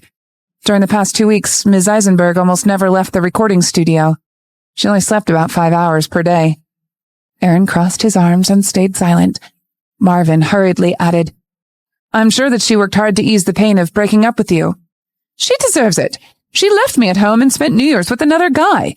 What I can't stand more is that between Ryan and me, she actually chose him. Which part of that kid is better than me? He's still a boy." Erin stood up and sneered, "I was too generous to her. This time, I broke up with her seriously." Marvin quickly nodded. "This time, I need to let her know how popular I am. I must give her some sense of crisis." Erin continued, "Go and pick the prettiest female employees in our company. I'll choose one from them to pretend to be my girlfriend to make April jealous." Marvin was speechless. Who had just said that he had broken up with his girlfriend seriously? "Why are you still standing here? Aren't you going to do what I just said?" Erin gave him a threatening glance. An hour later, Marvin stood in the hall with the company's 10 prettiest female employees. Erin glanced at them and then furrowed his eyebrows as he frowned. At last he said to Marvin angrily, "I want to find a girl to make April jealous. Why aren't any of them prettier than she is? They're all so ugly." The 10 female employees wanted to vomit blood. Had Mr. Bennett even thought about their feelings? Marvin wanted to cry. He couldn't understand why his boss thought the 10 female employees weren't pretty. He said, "Mr. Bennett, here are the top 10 beautiful girls in our company. If you're not satisfied with them, I'll have no choice but to make an appointment with a female star." Erin snorted. "Are those female stars prettier than April? To be honest, I haven't found any female star who's as good-looking as April yet." Marvin honestly didn't know what to say. "Mr. Bennett, I don't know where to find your girl. Should I drag an angel down from heaven for you?" Erin stared at him. After a while, he compromised. "Forget it. Just pick one of these girls. Tell her to cooperate with me." "All right." At last, Marvin picked a female staff member named Olive Paul. The reason he picked her was that she was an honest girl. At school, April was in her first class after winter vacation. She was falling asleep as she had been so tired recently and never got a good night's sleep. At last, she couldn't keep her eyes open, so she decided to rest her head on the deck and take a tiny nap. As a result, she was awakened by Winnie when the class was over. "It's 12:15, yet you're still sleeping." Winnie stood by her desk holding some books. "I'm so tired." April shivered, then stood up and said, "I slept for such a long while." "Yeah, you have no class this afternoon, so you can finally stay in the apartment and rest. Look at you. You have such a huge pair of dark circles under your eyes. I wouldn't like the way you look now if I were your boyfriend." Winnie sighed. Hearing the word boyfriend, April felt as if her heart were aching. She would never forget the past winter vacation. It was like being on a roller coaster. At first she couldn't be happier, and then she fell from the top and was covered in bruises. "Let's go have some street food. I've missed it so much." While speaking, Winnie picked up April's bag. They walked to the street food they frequented. The owner greeted them. "Haven't seen you girls in so long." "Yeah," April smiled. Ever since she started dating Aaron, she rarely went there because he would never eat in a place like that. The place probably hadn't even achieved a B grade from the health department. Most of the time, April would let Aaron choose the places to eat.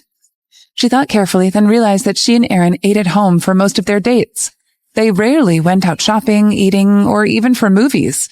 She felt that they had started living together like a married couple not long after they built a relationship. Suddenly, she felt more and more upset. With all those bad feelings, she asked the chef to make her food super hot. "Did you really break up with Aaron?" Winnie asked with concern. "He broke up with me. He said that he can replace me anytime he wants," April sneered. "I gave him my first time, but he actually said that he can replace me. So angry. Winnie, don't ever have sex with any man before you marry him.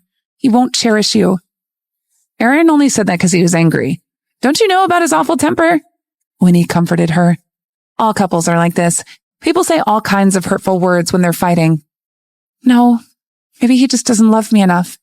April shook her head. "There are some things that you don't know yet.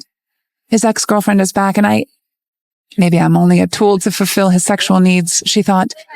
The more she thought about that, the sadder she became. She picked up a piece of ham with her chopsticks, dipped it into the spicy sauce, then put it into her mouth. The spicy taste almost made her cry.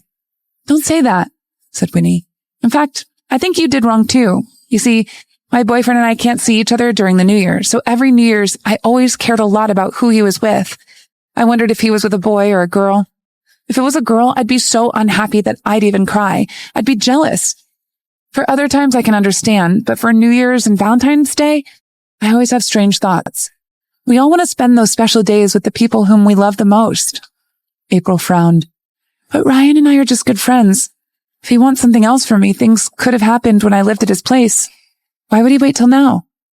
Try to think about it from another angle.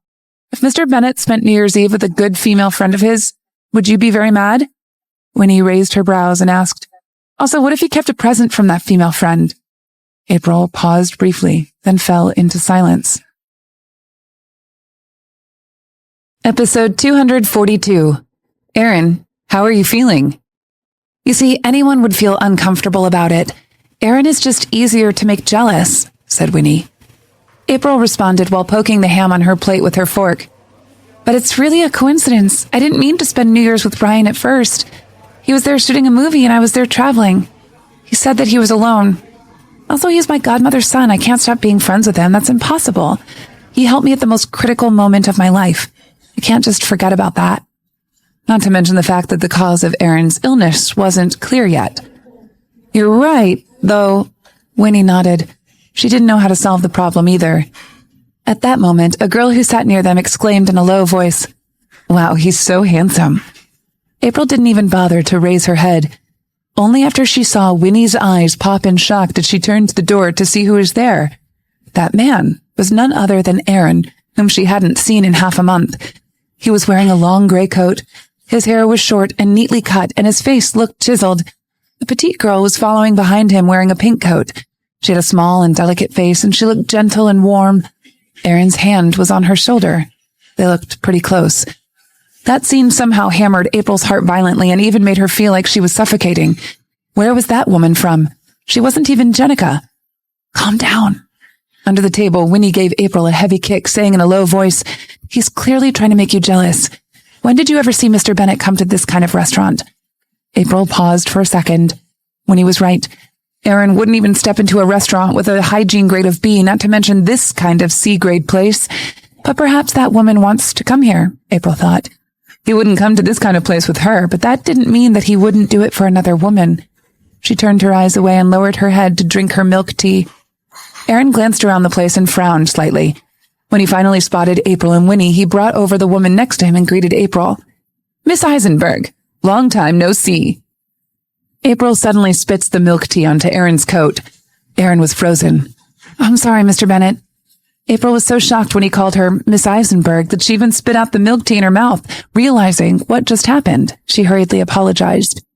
Aaron's veins throbbed in his temples. What had she just called him? Mr. Bennett? Was she distancing herself from him so quickly? "You spit all over me. Aren't you going to wipe me clean?" He pointed at his own chest. April pressed her pretty pink lips together, then pulled out a few tissues, put them into the hands of the woman by Aaron's side, and said, "I don't dare to touch your boyfriend's chest. You should wipe him." Olive's hands trembled. How dare she wipe Aaron's chest? She might need to give up on her hands if she really did it. "I'm glad that you're aware of this. I almost forgot to introduce her to you. She is my new girlfriend," Aaron said through clenched teeth, and turned to Olive and continued, "This is my ex-girlfriend." April sneered in her head. She knew that he was probably pretending, but she was still very unhappy.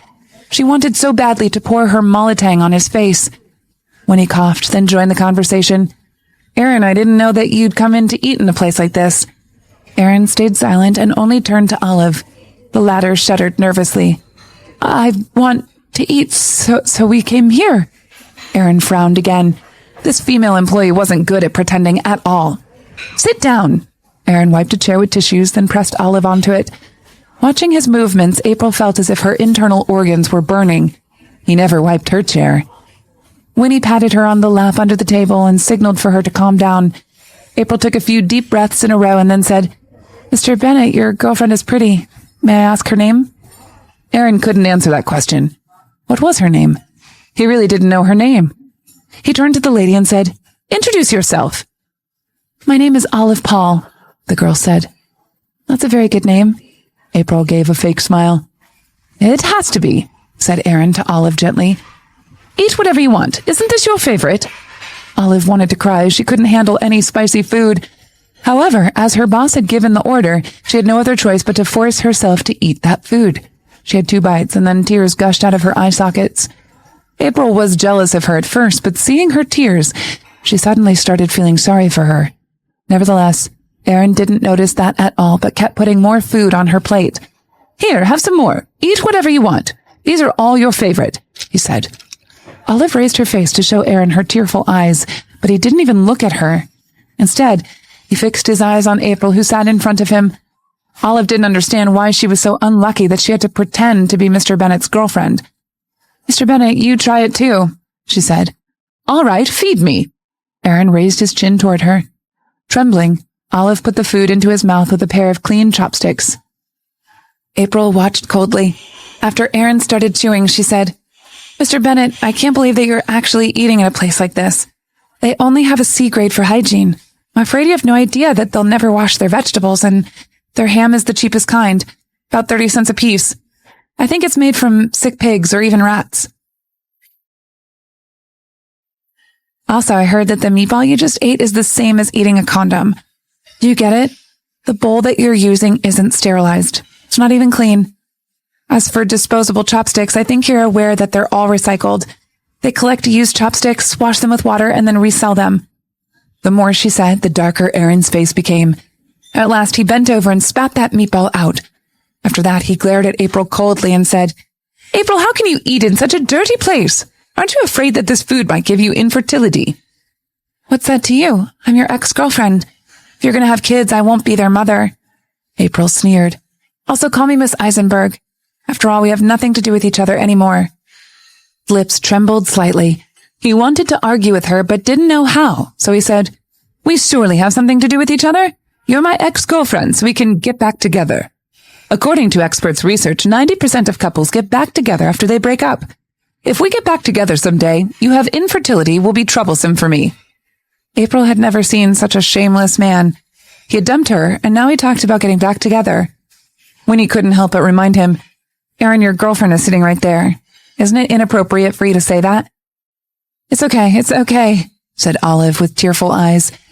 Winnie didn't know how to respond. April raised a hand and said, "Bill, please." The restaurant owner quickly walked over. "Sure." "You only ate so little today. Is the food not good?" The restaurant owner glanced at her plate. She habitually asked for her customers' comments. April wanted to answer the question, but before she did, Aaron spoke. "This lady said that your food is not clean. She said that you never wash vegetables, your ham is made from dead pigs, and your chopsticks are recycled. She also said that your food can make people infertile." April was thoroughly speechless. Who on earth mentioned infertility? "You're such a shameless person," she thought. She immediately caught the restaurant's owner's angry gaze. "Young lady, how could you tell my customers all these lies? My food is perfectly clean. You come here often. I was even going to offer you a discount." "You're not welcome here anymore. Don't let me see you again," said the restaurant owner angrily. April hurriedly explained, "You misunderstood. I was talking irresponsibly just now." "How could you talk like that? Just pay the bill and get out." The restaurant owner directly expelled her. $28 in total.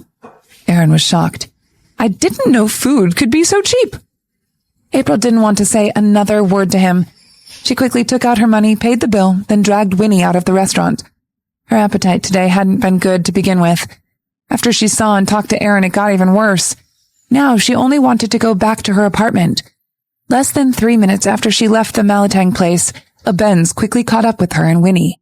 The car window opened. Aaron talked to April from the front seat. "Miss Eisenberg, what a coincidence. We ran into each other again." April and Winnie were both rather speechless. The driver's seat was on the left side, and they were walking on the right side of the road. So in order to talk to April more conveniently, Aaron let Olive drive the car. What an idiot. April stopped walking and gritted her teeth. "What do you want now? Aren't you going to finish your food?" "No. My girlfriend said that she wants to go for a drive." Aaron put one hand on the car window. His black eyes glowed brightly. April turned to him and said, "Aaron, you broke up with me, and now you made this girl pretend to be your girlfriend. Is this fun?" Aaron snorted. "You really know how to flatter yourself. Do I need to do this to make you jealous?" April sneered abruptly, walked to the window, and put her lips near his ear. Sensing the familiar but long-lost aroma of hers, Aaron was dazed for a second. He nearly lost control of himself and tried to drag her into his arms and kiss her wildly. But in the next moment, he heard April say in a very low voice that could only be heard by the two of them, "You're sick. Can your body react to anyone else but me?" Aaron's handsome face reddened slightly, and then he felt humiliated and angry. He responded through clenched teeth, "I have fully recovered." April spent a few seconds gazing straight at him, then sneered again. "Congratulations.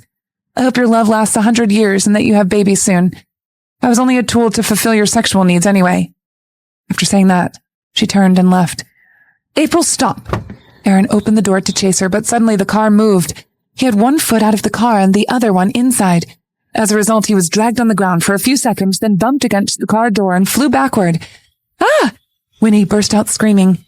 April, who was only a few steps away, turned back to find Aaron lying face up on the roadside, his hands covering his right leg. Blood could be seen on his forehead. She was freaked out. She hurriedly ran over to help him up, asking, "Aaron, how are you feeling?" "I think my ankle is sprained." Aaron gasped quickly in pain. He wanted to tear Olive into pieces now, but seeing the worried look on April's face, he was suddenly less angry. Episode 243. Leaving her turned out to be so painful. April hurriedly rolled up the leg of his trousers.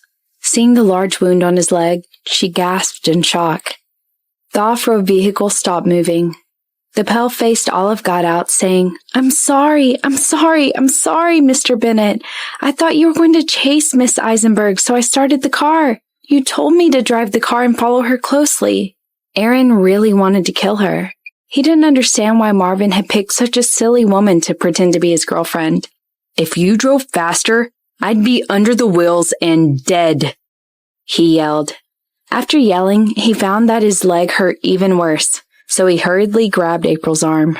April used to work as a caregiver, so she quickly checked his leg, then found that he might have a sprain.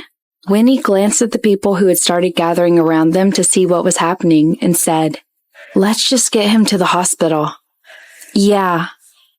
April nodded, then hurriedly helped him into the car with Winnie.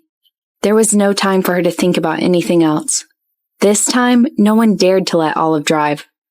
Winnie didn't know how to drive, so April had to drive the car. On their way to the hospital, Olive couldn't stop apologizing. Aaron was lying in the back seat, moaning, "April, it hurts. April, it hurts. April." April was already anxious. Hearing his repeated complaints, she felt annoyed, so she said, "I can't help you with the pain. I'm not a doctor. We'll get to the hospital soon. Just stop talking." While speaking, she automatically drove faster. Aaron pressed his pale lips together. At the hospital, the doctors and nurses put Aaron on a stretcher. He hurriedly held April's hands and said, "Don't go. If I'm disabled, I won't be able to run to see you anymore." The corners of April's mouth twitched, yet she also had this sad feeling when she heard what he said. "Relax. I think maybe you only broke a bone. Just let the doctor dress your wound first." "You can't go." Aaron refused to let her go. April was about to nod, but suddenly she saw Olive, who was standing beside her.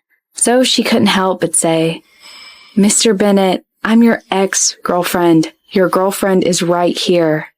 When she said that, the doctors and nurses looked at her with weird expressions. So she was his ex-girlfriend. She almost killed me just now. From now on, she's my ex-girlfriend, Aaron said blandly. April was speechless. Had she just become his ex-girlfriend? I don't care which one of you is his girlfriend, but someone should cover his medical expenses, said one of the nurses. Meanwhile, Aaron was quickly wheeled into a treatment room. April paced outside the treatment room.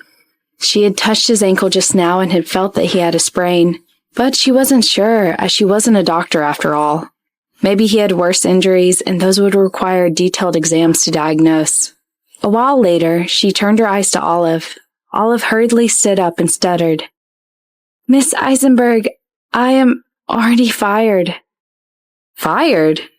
Yeah, I work in Mr. Bennett's company. I'm just here to pretend to be Mr. Bennett's girlfriend, said Olive weakly. Don't tell him I said that, or I'll really lose my job.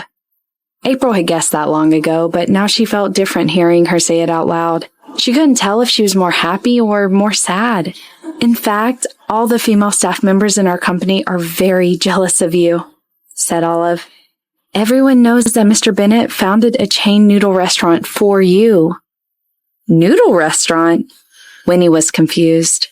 Olive said, when you and Mr. Bennett first started dating, he asked Marvin to create a business plan for a worldwide chain noodle restaurant because your favorite food is noodles. He wants the restaurant to exist in every corner of the world, and he wants the whole world to know about your love story. Whoa, that's so romantic. Winnie was even stunned. But I don't think noodles are your favorite food, she then asked. Are they? April didn't understand why Aaron so firmly believed that her favorite food was noodles either. However, she was honestly surprised to find out about the noodle restaurant and the fact that Aaron had started planning it when they first started dating. What did the restaurant mean? It was a symbol of their love. It meant that he had loved her since the beginning.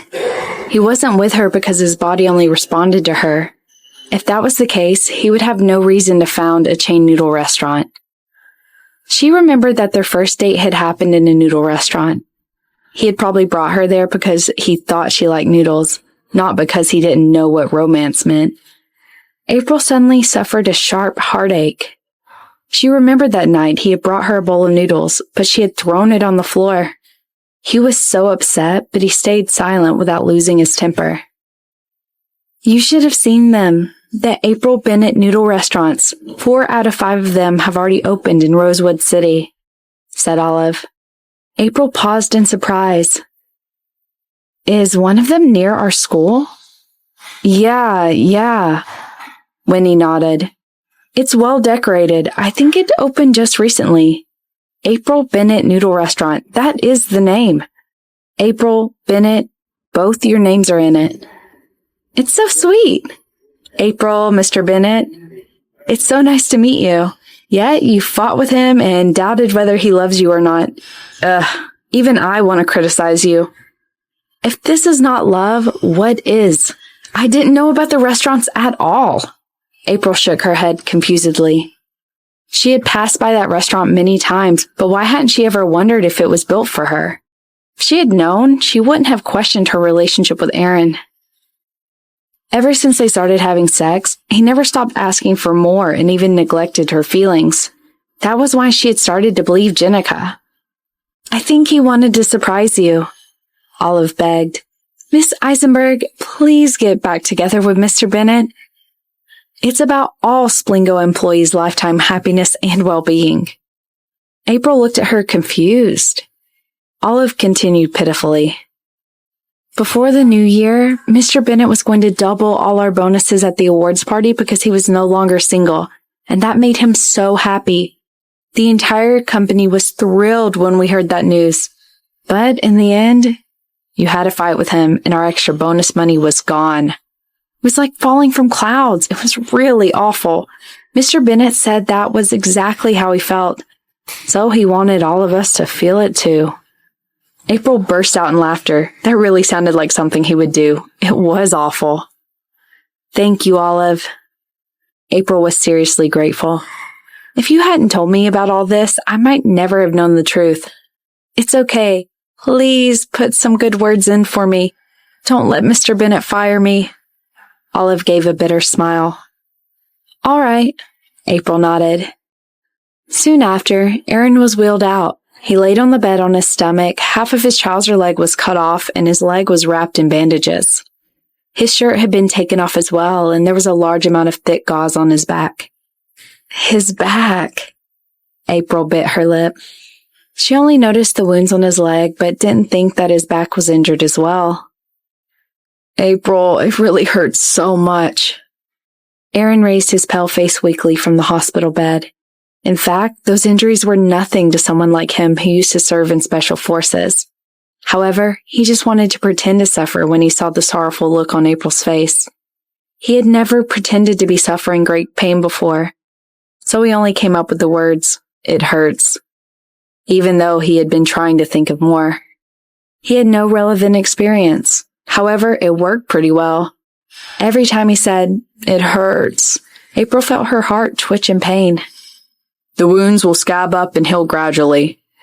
The doctor couldn't help but roll his eyes at the man on the bed. He was tall and strong, but why was he so afraid of the pain?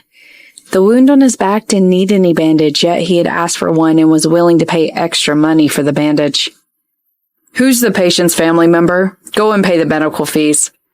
He doesn't need to stay in the hospital, but he does need to have an intravenous strip for a week to diminish the inflammation." Aaron hurriedly pointed at April and said, "Her. She's my family." Lousing nodded and said, "I'll pay and get the medicine." "Come back quickly, it hurts so much." Aaron's dark eyes were filled with a pitiful look. "Okay, I'll be back in a minute." April ran toward the payment office. Winnie was speechless. Mr. Bennett was obviously pretending, but April was too worried about him to tell. "Why are you looking at me? The irrelevant people should disappear now." The look in Aaron's eyes changed suddenly. He glanced at the people around him with icy cold eyes, saying, "You're not my family."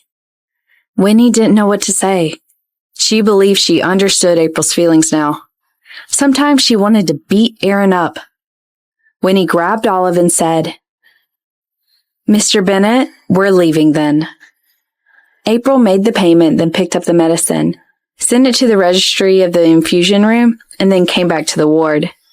Many people were there for infusion treatments. Aaron's ward had 3 beds in it. He quietly laid on the bed in the middle with a kid on his left and an elderly man on his right. 5 or 6 family members of the other 2 patients were crowding the ward as well. April forced her way in. She worried that he might catch a cold, so she hurriedly spread the quilt out and gently put it on him. Aaron turned back to look at her and said with a frown, "April, you're back. I thought you had left." April wanted to laugh, but she was also very distressed by Aaron's situation. "I was paying for the medicine, as I said. Where's Winnie and the others?" "They left. I only want you here with me." Aaron looked at her quietly. His lips were pale, and that made him look like a pitiful little animal. April's heart was awfully softened, but still, she teased. "Where's your ex-girlfriend? Don't you want her to be with you?" "I'm your ex-girlfriend now. Don't mix it up." Aaron blinked. He could not tell her that he had hired that woman to pretend to be his girlfriend, because doing that would make him lose face. A short while later, he said, "I don't want her. I want you." April sat on the edge of the hospital bed and lowered her head to gaze at Aaron. "Didn't you say that you've recovered already and that you can replace me anytime you want to?" Aaron's face grew increasingly stiff. He really wanted to go back in a time machine and strangle himself before he had said those words. During the past 2 weeks, every day seemed like a year to him. He actually counted the days and hoped that her new semester could begin sooner, so she would come back from California. He waited day after day, and finally, she was back. It was the very first time he had waited for someone in that way. Leaving her had turned out to be so painful.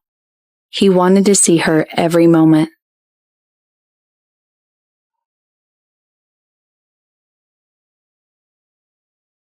Episode 244. I've been breaking the rules for you since the very beginning. He never had the same feeling when he was with Jenica. He wouldn't feel so terrible as if his entire body had been bitten by ants if they couldn't see each other for as long as half a month. Perhaps this was the love that Sylvia talked about. He was in love with April, even deeper than he had thought. April, He opened his mouth with some difficulty. However, before he could finish his speech, April suddenly bent over and put her lips against his. He froze as if someone had just poked his acupoints. Shock was apparent in his eyes. In a moment, those eyes of his glowed brightly. His heart had never beat so fast. He gazed into her large eyes, feeling that a strong force from her eyes was even going to suck him in. Aaron, listen to me. About what happened during New Year's, I was wrong. I shouldn't have seen Ryan, but I've always seen him as purely a friend. What Jenica said to me about you made me worry. I was afraid that you didn't love me. I love you. The more I love you, the more I want from you, and the more I'm afraid of losing you. Because I love you, I can't allow any impurities between us. April gently covered Aaron's mouth with her fingers, then continued slowly and softly. I want to ask you one question. Do you love me?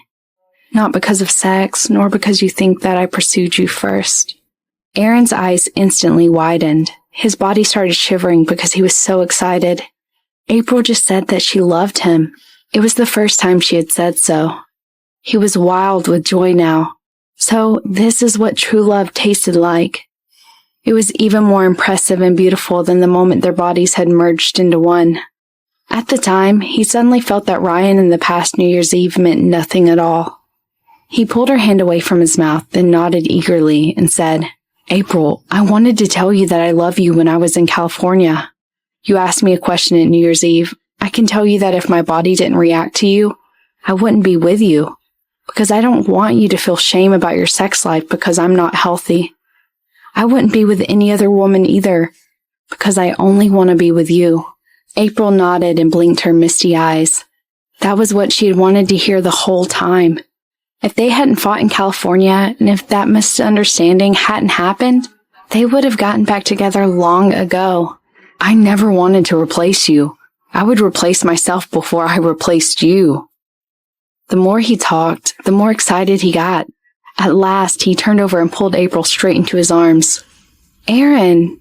April gazed at him. April, I love you. Aaron repeated with a deep and dry voice. Then he raised his head and gave her a deep kiss. He pressed his lips so heavily against hers. He felt as if he hadn't kissed those lips in a century, and they were as sweet and soft as always. When he couldn't help but attempt to invade her mouth, a series of coughs was suddenly heard. A woman coughed loudly and reminded them awkwardly.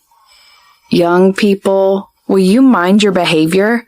You're not the only 2 people in this ward. There are old people and children here. April paused for a second, then hurriedly pushed Aaron away. Her face blushed scarlet. She had lost herself in that kiss and even forgot about the fact they were in a ward, surrounded by quite a few people. Aaron refused to let her go. They only had a shallow kiss. He was unhappy about being interrupted, so he glared at the woman and said, All children mature at young ages nowadays. What's the big deal? Besides, people kiss all the time on TV. Haven't your kids seen people kissing yet? Oi, young man, how can you talk like that? The woman was angry. TV series are different. That was acting, but you were doing a live show. That was an offense against decency. Aaron stared at that woman even more coldly. How dare she say that what they did was an offense against decency? They loved each other with true hearts. He also believed that nowadays the relationships many people had served purposes, but theirs was pure and clean. Madam, don't make it sound like you've never kissed someone. If that's true, where did your kids come from? He argued unabashedly. The people in the ward burst out in laughter. The woman's face blushed scarlet.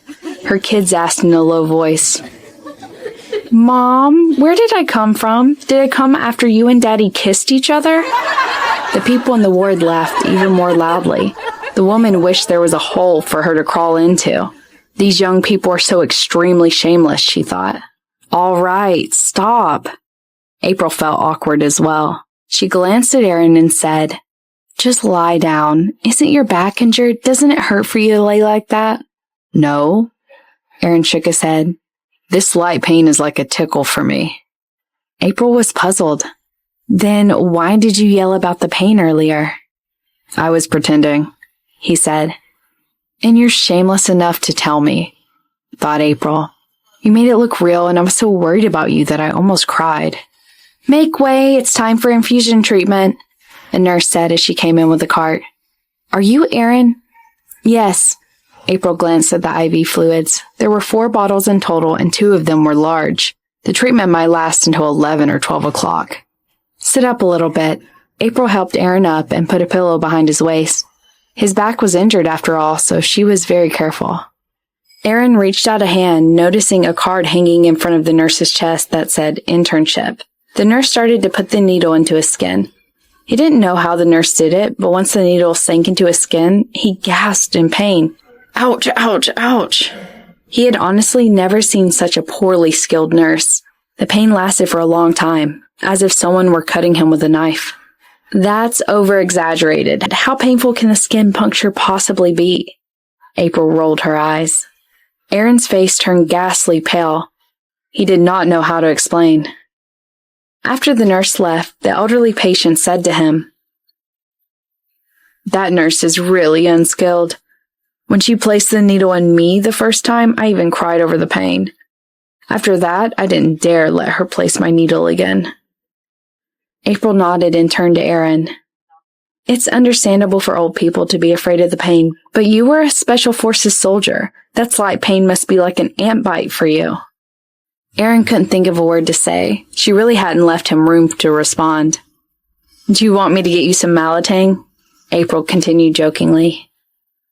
Hearing that, Aaron felt utterly uncomfortable. "Don't. I was there because of you," he said. "Yeah, I don't believe you. How did it feel to put your arms around some other girl's shoulders? Was it good? Were you happy when she was feeding you?"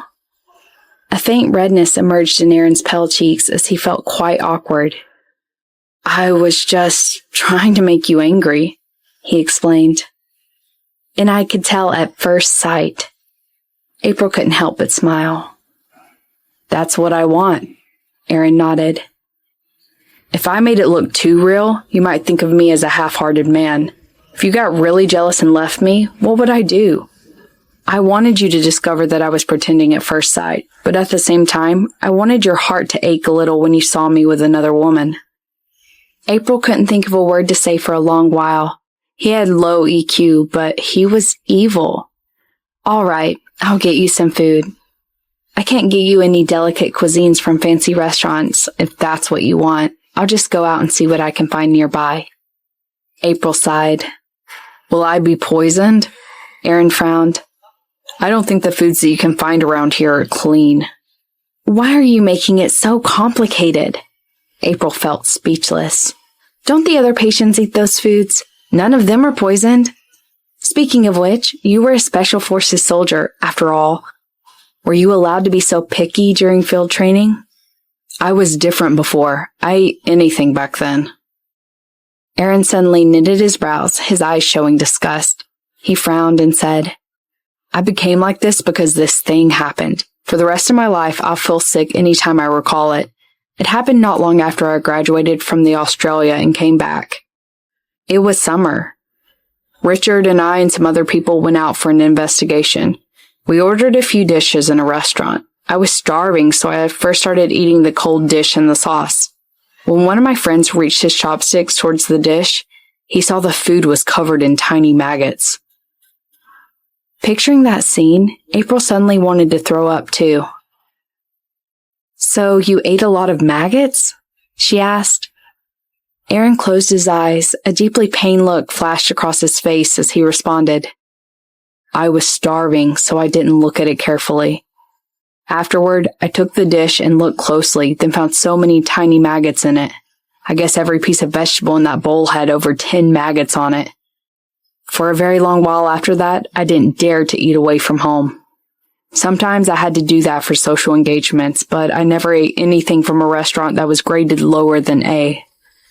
April now understood why he was always so strict about food safety. Indeed, the food served in many restaurants wasn't clean. However, she doubted that any other person had eaten a mouthful of maggots like he had. Since that thing happened, I never eaten a restaurant graded lower than A. Last year, I broke my rules because I wanted to have noodles with you. Aaron glanced at April with an aggrieved look and continued. My stomach ached after I had those noodles. Really? April replied. I ate in that place over 10 times when I was a caregiver. My stomach never ached. I didn't lie, Aaron said. His stomach ached the second day after he had the noodles, and both Derek and Dr. Henry confirmed that it was because he had the stomach flu. But still, he firmly believed that it was because of the noodles. You see, I've been breaking my rules and sacrificing for you since the very beginning, he continued, looking April in the eyes. Those eyes of his seemed to be asking, aren't you touched? All right, I know it now. I'll certainly find a maggot-free restaurant for you near the hospital, April joked. When the look on Aaron's face turned sullen again, she left while laughing. She was worried that Aaron might need her help to use a bathroom, so she quickly returned with 2 bowls of Lanzhou stretched noodles. Noodles again? Aaron glanced at the noodles. No, lamb noodles, April replied. Aaron didn't say anything. My woman is so into all kinds of noodles, he thought.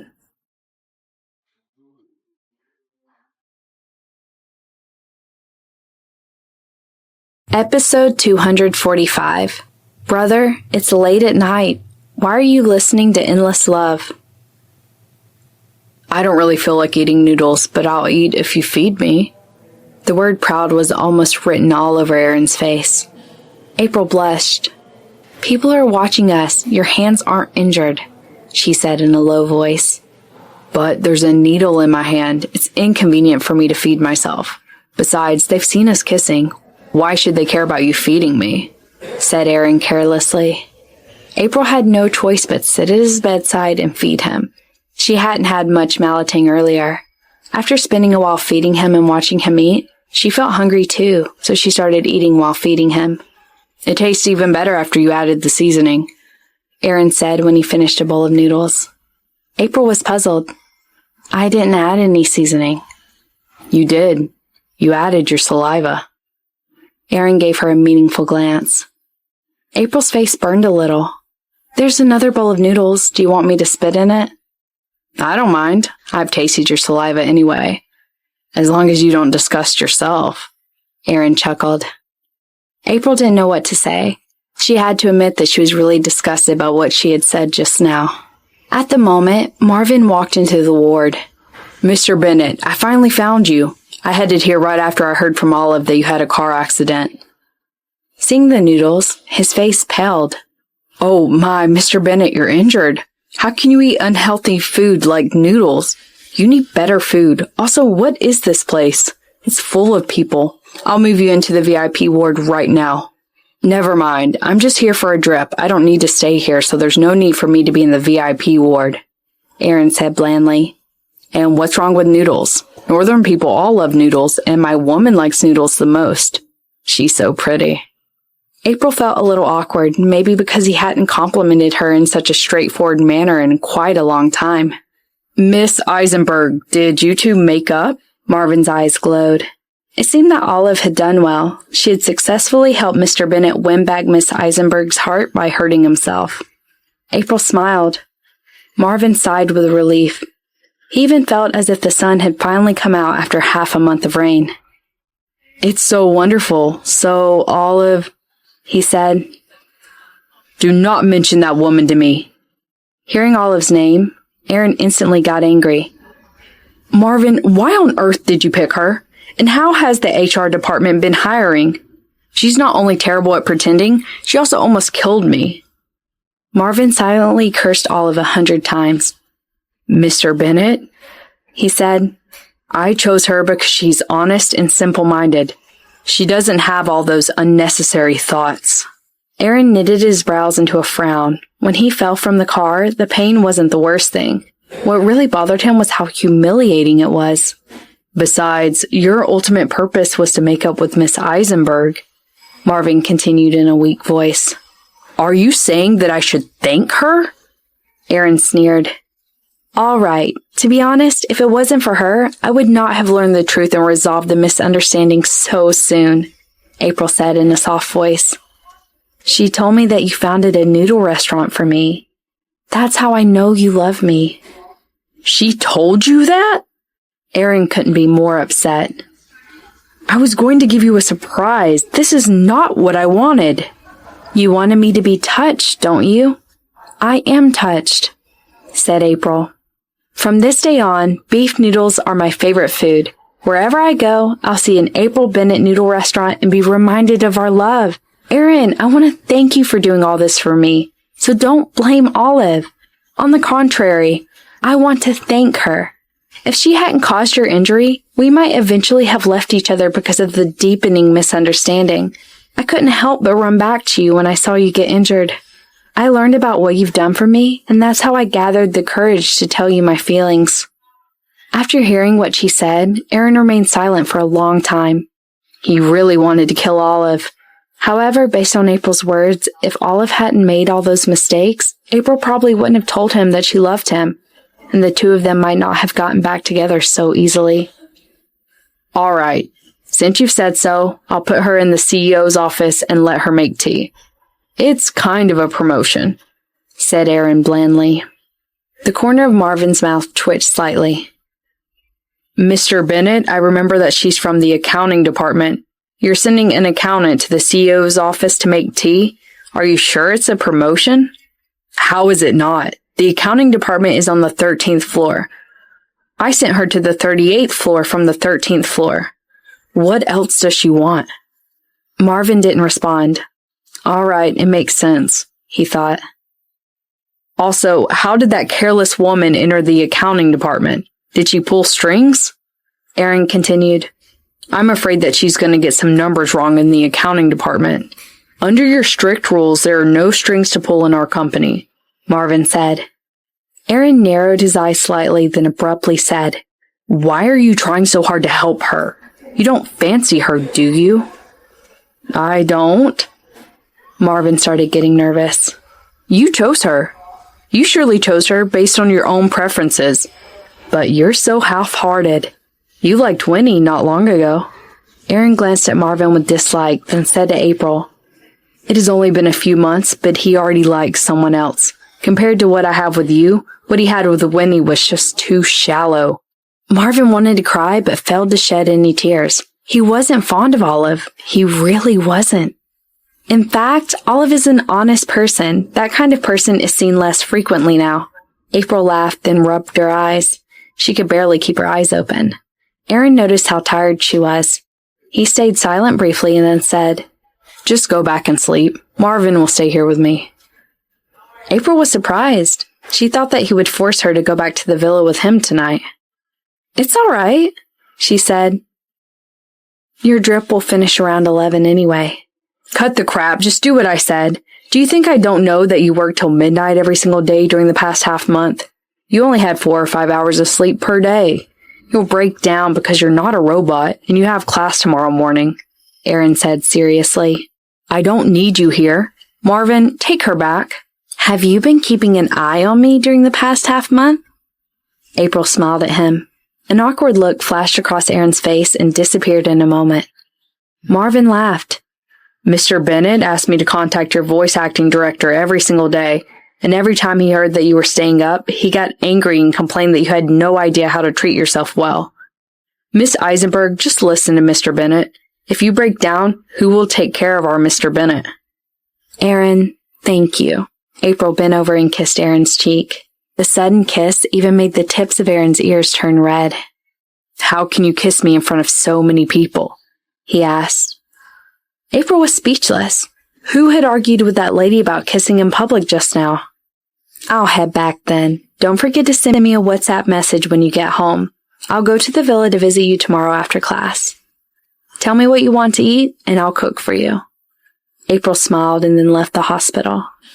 Marvin followed her to the hospital's gate. She didn't want to let him drive her, but took a taxi to her apartment. When she opened the door and walked in, she startled Winnie, who was sitting on the couch doing a video chat on her laptop. She hurriedly shut her laptop and stuttered, Why did you suddenly come back?" April was puzzled for a short while, then asked, "Isn't it normal for me to come back?" "That's not what I meant. Mr. Bennett is injured and you guys finally made up. I thought you'd be at Bennett Villa tonight," Winnie said awkwardly. "Aaron let me come back here since I haven't rested well in half a month. Marvin is there to keep him company." April hesitated briefly, then said, "I think I just saw Ben Davos on your phone." Ben. She could scarcely believe that. Ben had gained Asia-wide popularity over the past few years. A couple years ago, he started his career in the U.S. After becoming popular in Hollywood, he went to other countries to continue his career. He was incredibly handsome with a stunning body shape, and he was also superb at singing. One of his songs was at the top of the list of the greatest songs in Asia. It was said that many companies had invited him to star in movies and offered whopping salaries. He could definitely be counted as an A-list male star in America. April had heard Winnie talking about her boyfriend before, but she never thought that it could actually be Ben. As a male singer, he was currently an idol of almost all young girls. Winnie froze for quite a while, then said helplessly, "You saw that? Oh my God, no wonder you've been waiting for him the whole time." April sighed. No woman would be willing to let go of a shining man like Ben. "His manager isn't with him today, so he finally had the time to video chat with me. I didn't think that." Winnie gave her a sad glance. "Sorry, I didn't know about it. I'll go to my room and maybe you can carry on," said April. "It's okay, we were going to finish anyway," Winnie said cautiously.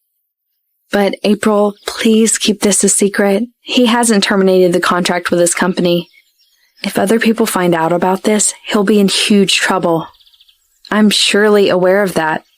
Ben, right? If his fans knew that you're his girlfriend, they'd come all the way here to tear you to pieces." April shivered and said, "I heard that his fans are terrifying. Earlier, there was a rumor about him and a female star, and that female star was cursed so violently by his fans." "I know," Winnie sighed. April couldn't help but ask, "Also, I'm not throwing cold water on you, but even if you become a popular singer, are you sure that you're able to catch up with Ben?" Winnie knitted her brows, thought for a moment, and then responded, "I know that he's very popular now and that it's very difficult for people to think that I'm good enough to match him, but it's okay. I believe in my abilities. Also, what's important is the resonance between two lovers, isn't it? We both want to be together. All right, I won't say more about it. Just fight for it." April encouraged her, then went to take a shower. She was probably exhausted. Even though many things had happened today, she fell asleep the moment her head hit the pillow. The next day, she woke up and opened her WhatsApp. Last night at 12:20, Aaron had sent her a message. "I'm back in the villa. Good night. Don't forget to visit me tomorrow." She smiled sweetly, then checked the WhatsApp moments. She saw CEO Bennett had posted a song at 12:50 last night. "Endless Love" by Aaron.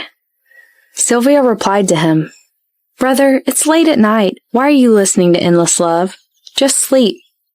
CEO Bennett responded, "I can do this every day, every month, every year, until forever." Sylvia, "Psycho."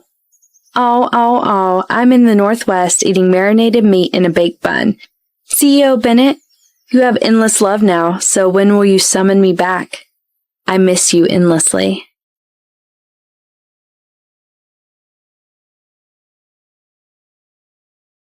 Episode 246. Mr. Bennett, why are you in a wheelchair again? CEO Bennett replied to Jennifer, "Aren't you going to fall in love with someone in the Northwest?" Jennifer replied to CEO Bennett, "No wonder Richard is missing lately. It turns out that he's in the Northwest and in love." Richard replied to Jennifer, "I'm not in love with anyone. I'm not. Erin, stop talking nonsense."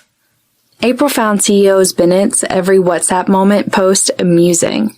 She didn't remember when Jennifer had become Richard's WhatsApp friend. She gave Erin a like. Once she got dressed, she got a call from Erin. Are you up? He asked.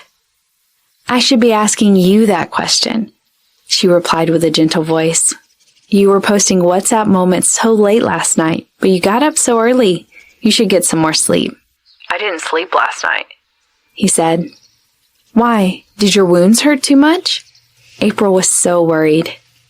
No, I was just too excited. He responded. "Really?" April didn't even know how to react. We've been together for quite a long time. But I have this excitement, as if I've fallen in love with you again. Erin said. When will you come here? I miss you. "I have classes today. I'll be there after class, and I'll cook for you." April smiled sweetly. I'll be expecting you. I asked Derek to bring you breakfast. He said. "You shouldn't. I haven't used up the money you put on my meal card yet. I'll just have breakfast in the school's canteen," she said. You have such a great appetite. When you finish the breakfast that I prepared for you, you'll be able to eat more anyway. April didn't respond. As she freshened up, Derek brought breakfast to her. "Miss Eisenberg, this is your breakfast. Young master made it for you himself." Derek's wrinkled face was a little red when he handed the breakfast to April. April was surprised. "He's injured. Can he still make breakfast? And does he know how?" "He made it with a crutch. Just take a look." Derek smiled mysteriously, then left. April opened the box and found 3 heart-shaped fried eggs. Each egg had a letter written on it. "I love you." April blushed. "Wow," Winnie came over and said. "You made me jealous at the start of the day. I didn't know that Mr. Bennett had suddenly become such a romantic man. He even made you fried eggs with an injured leg." April felt sweet, but still, she said blandly, "It's easy. You only need to crack the eggs into the mold." "True, but he's willing to do it for you. Also, he was injured pretty badly yesterday. You didn't see it. After he fell down, he was even dragged on the ground for a few seconds. Thankfully, he's strong." April pressed her lips together. Her heart ached a little when she heard what Winnie said, as if she were the one suffering the injuries. During classes, April kept receiving Erin's messages. "I miss you." 10 minutes later, "I miss you," again. April was sitting in the second row, and Erin's messages kept her from focusing on the class. The professor called her name. "April, why are you smiling all the time?" Her classmates all turned to her. Her face was really red. "You're in class. Don't be distracted. Focus," said the professor. April hurriedly nodded. She didn't dare to look at her phone again. She seriously could not let her relationship with Erin affect her studies. When she had finished all her classes for the day, Marvin had already been waiting for a while in the car, which was parked by the school gate. April got into the car feeling guilty. "Marvin, sorry for the extra work again. You already have a lot to do." "Please don't say so. My job is to do whatever Mr. Bennett tells me to do. If he didn't give me any tasks, I'd lose my job," Marvin responded hurriedly. "Besides, Mr. Bennett is really paying me well. Last year, I got over $2 million as a bonus." "That's a lot of money." April was a little jealous of him. Voice actors work behind the scenes. Their careers seem glamorous, yet their wages weren't high. "Yeah, not to mention the fact that as Mr. Bennett's special assistant, I can apply for all sorts of reimbursements," Marvin laughed. "Many people in the company want my job." April nodded. Of course, lots of people envied him. "In fact, I could have earned more, but Miss Eisenberg, my wages seriously shrink because you and Mr. Bennett always fight," Marvin continued in a deep voice. April was reminded of what Olive had said. She looked embarrassed. "I was kidding," Marvin burst out in laughter. After that, he said, "Miss Eisenberg, you really don't need to doubt what Mr. Bennett feels about you. When you weren't here, he couldn't eat or sleep. He sent Richard to the Northwest in a fit of pique because he got drunk that day and told Miss Ling about his condition." "So Richard was sent to the Northwest because of me." April now understood what had happened. Yeah, Mr. Bennett was so angry. He went to Richard's home to question him on New Year's Day. Also, the day before you left, didn't Mr. Bennett invite you to dinner? He was going to have dinner with you at the April Bennett Noodle Restaurant. That morning, he noticed that you were in a bad mood, so he bought you a large diamond ring. He said that he had lost the engagement ring the day he proposed and hadn't bought you a new one. He also wanted to tell you about the April Bennett Noodle Restaurant that day, to surprise you. He even spent tens of thousands on flowers to decorate the noodle restaurant, but you didn't show up, Marvin said regretfully. April was stunned. She thought that they were only going to have a regular dinner that day. She hadn't expected Aaron to make so many arrangements in secret. Sadly, she had been absent-minded because of Jenica. She hadn't even answered his calls. That day, Mr. Bennett waited alone in the restaurant for a long time. He couldn't get in touch with you, so he called many other people. He worried that you might have had an accident on your way there. When he heard that you were at home, he was relieved. He wasn't angry, only a little disappointed. He packed a bowl of noodles for you when he left. The chef had been preparing the broth for the noodles since that morning. Marvin glanced back at April, then continued. Mr. Bennett is really nice to you. When he first started to pursue you, he talked to you about constellations, but in fact he knew nothing about them. Before your date, he spent a whole day reading books about constellations so you wouldn't find out that he was lying. He even read those books in his office. Back when you were his caregiver, he once saw you from his car on his way to the hospital.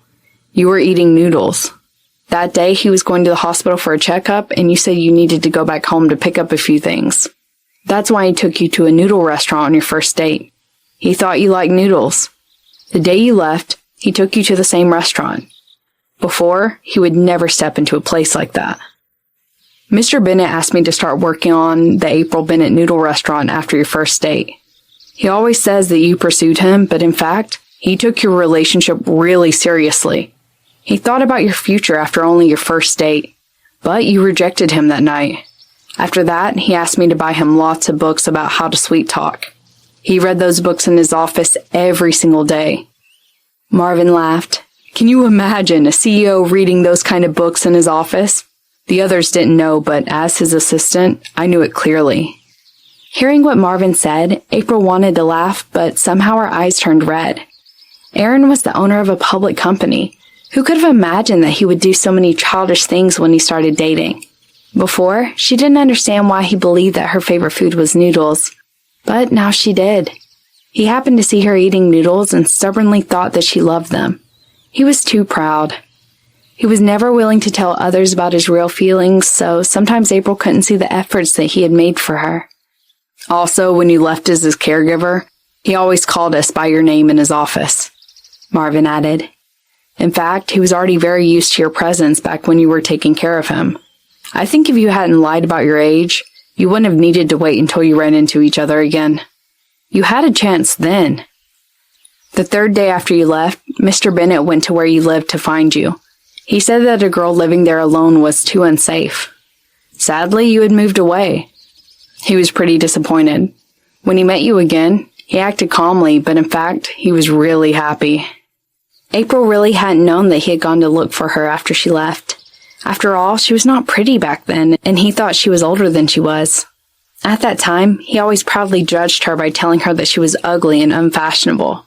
However, thinking about those days, April found those memories to be sweet and beautiful. When she was taking care of him, she had nothing but complaints in her head. At the time, she was wondering what girl with poor taste would like him. Unexpectedly, in less than a year, she had already fallen in love with him. Marvin, thank you for telling me all this. She now understood that she was never a tool to fulfill his sexual needs. The good feelings they had about each other had been generated bit by bit as they knew more and more about each other. Please don't tell Mr. Bennett that I told you all these things. He's really proud. He'd skin me alive if he knew, Marvin hurriedly said to April. I'll think about it if you have more to tell me next time, April replied jokingly. Sure, you're my boss's future wife, Marvin laughed. April looked outside the window. All of a sudden, her mind was occupied by the simple words in Aaron's WhatsApp message.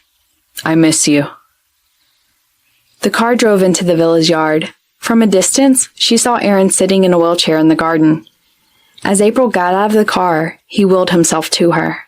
Suddenly, April felt as if she had traveled back to last year, when she was still taking care of him.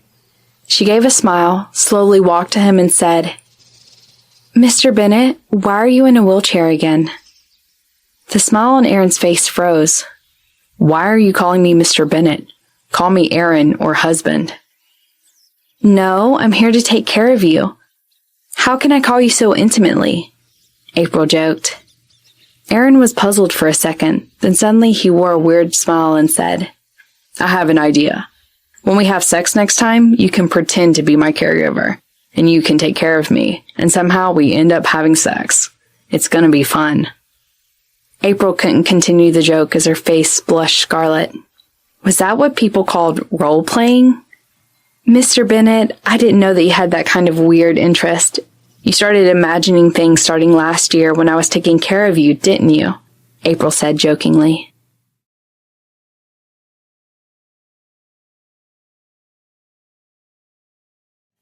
Episode 247. She's so young, but she's already living at a man's place.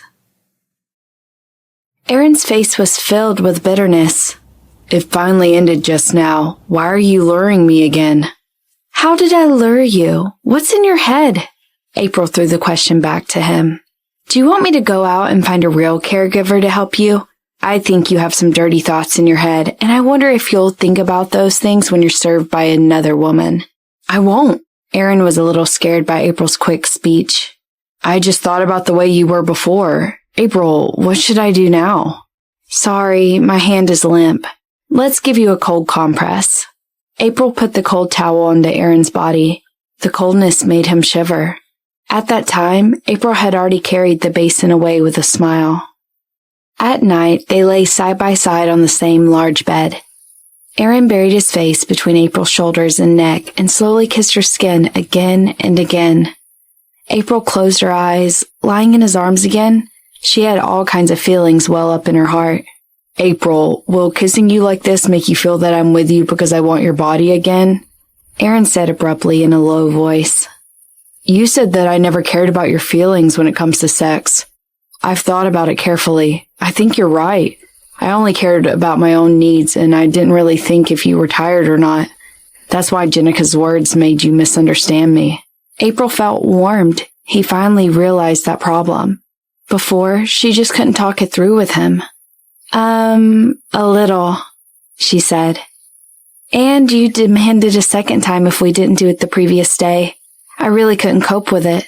It's not that I didn't want to do it with you, but sometimes I was just too tired." I'll respect you." Aaron asked, "Then you can decide how many times per week?" "I don't think we need to fix a number," said April shyly. "I think we can do it when we both want it. I mean, both of us, not just you." "I get it," Aaron said in a muffled voice. "I want it right now. Do you?" April thought that she was used to how thick he was, but still, his words would occasionally make her want to crawl into a hole. How could he ask her that question? Did he expect her to say yes? A short while later, April responded quietly. "You're injured. You should rest. We'll talk about it when you get better." "So you want it too?" Aaron said, surprised. April didn't know how to respond. "I get it. I'll satisfy you when I recover." Aaron turned April's body over. Thankfully, the light was off, or he would have seen her scarlet face. "I can't satisfy you now, but I can kiss you." Aaron's Adam's apple squirmed slightly, and then he leaned his head forward to search for her soft lips. He gently rubbed his lips against hers for a while, then carefully unclenched her teeth and intruded into her mouth. For a long time, they hadn't kissed each other as hard as they wanted to, like they did now. Both of them were like fishes that craved water, kissing each other thirstily. April closed her eyes, put her arms around his waist, and let his tongue sweep across her mouth. Their breaths grew heavier and heavier.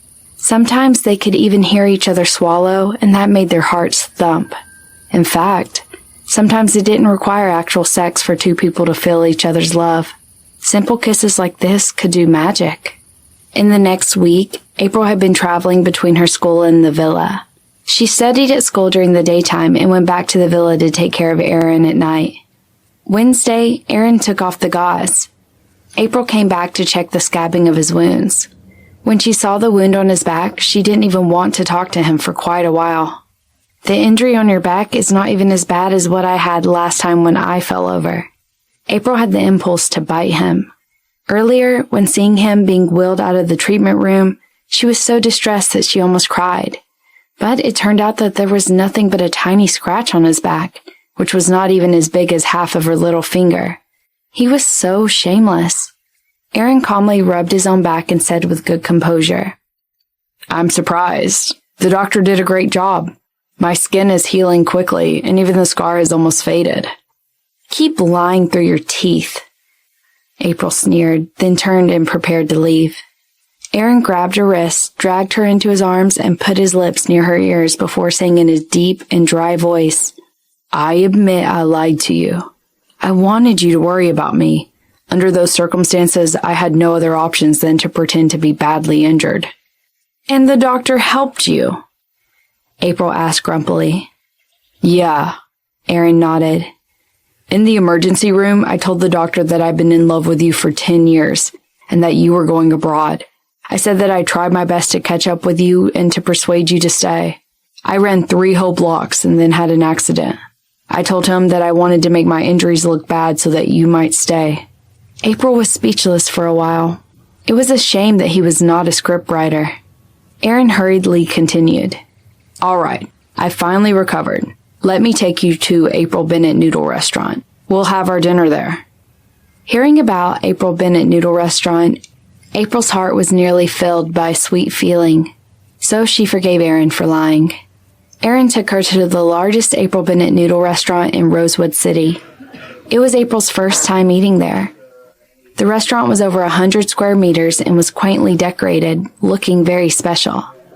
It was not especially exquisite, but it was clean and tidy enough to make people feel comfortable. They arrived at the dinner hour, and there were about 40 customers in the restaurant. On a wall in the restaurant was calligraphy that read, "April Bennett Noodle Restaurant was founded because of my wife. She likes noodles. We had our first date at a noodle restaurant.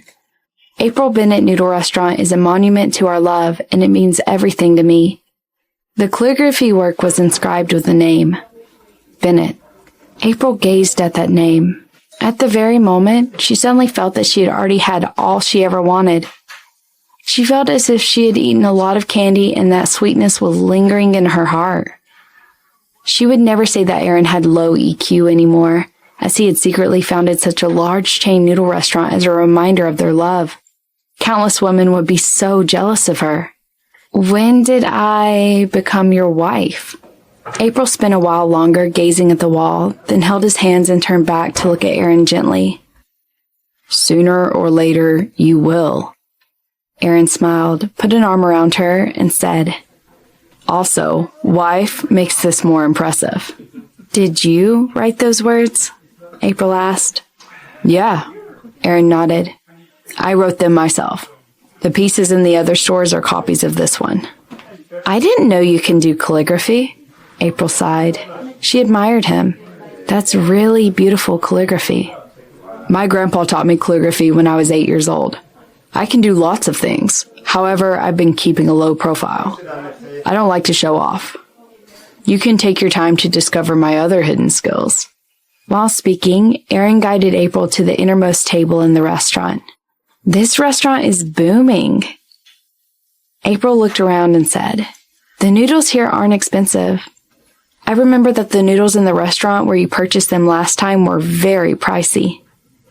"Yeah," Aaron nodded. "The noodle restaurant did start fast, but before that, I'd hired a professional team to do a market survey. The foods in the restaurant we purchased earlier are too pricey. The high-end market isn't suitable for a noodle restaurant. Most of those rich people wouldn't eat in noodle restaurants. Therefore, I'm targeting the customers with normal level budgets. I've also hired some quite experienced chefs to lower the cost but maintain the good flavor as much as possible. As a result, we've been having lots of return customers since the restaurant opened." April honestly admired him. He was indeed a business genius.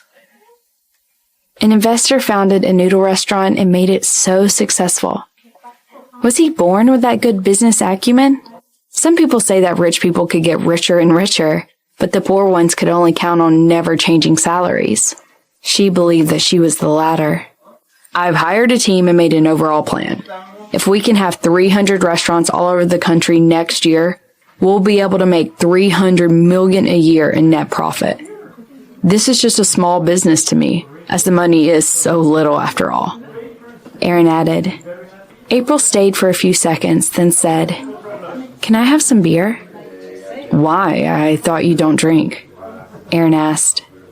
I want to quench my sorrow with alcohol, said April, upset. That business was able to make $300 million a year, yet he actually called it a small business. God, April would be so grateful if she could make $300,000 a year. Aaron raised his eyebrows and said, Can you let me finish? For 300 restaurants, I was only talking about the ones in cities. Apart from them, we also plan to open restaurants in airports. In airports, the price of food can be doubled. With my current ability, stationing in airports is easy. In about 2 years, the net profit will reach $500 million.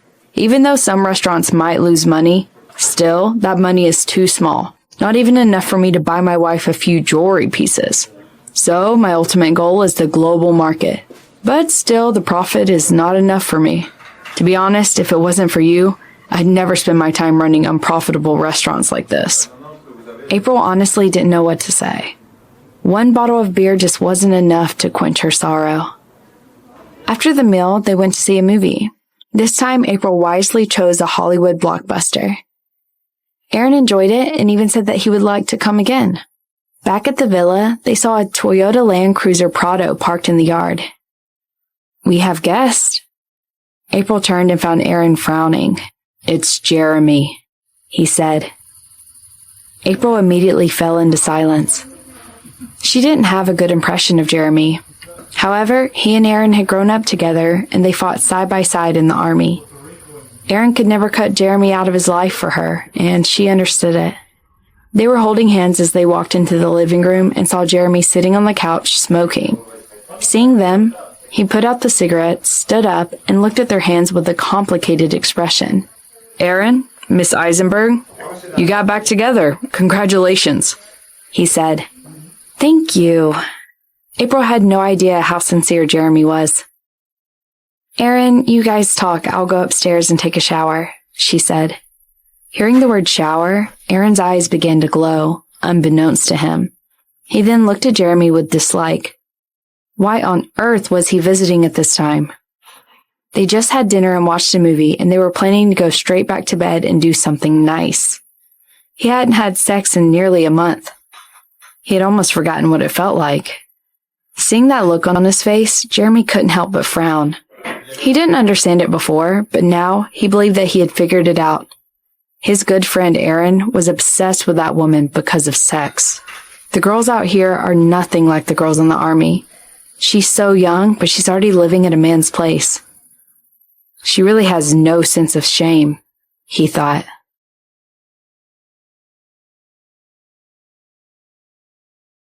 Episode 248. Is this a surprise from April? What are you doing here? Aaron sat in front of him. Jeremy frowned and said, We're like brothers. We grew up together. Are you never going to talk to me again? Aaron, don't forget that we used to fight side by side on battlefields. We stayed close friends even after you retired. All these years, you always asked me when I'd be back so we could get together. Every time I came back, we spent about 20 days together in a month. I had an accident and you went to the border without questions. I, Jeremy, will never forget that you, Aaron, are my friend. But are you going to give up on your friendship because of a woman? Aaron rubbed the spot between his eyebrows while saying, Jeremy, I've considered you as my brother the whole time. Yet how have you treated me? I just think that you owe me a sincere apology. All right, I apologize. But I also need to tell you honestly that I didn't know what Jenica had said to April that day. I didn't even know about your illness.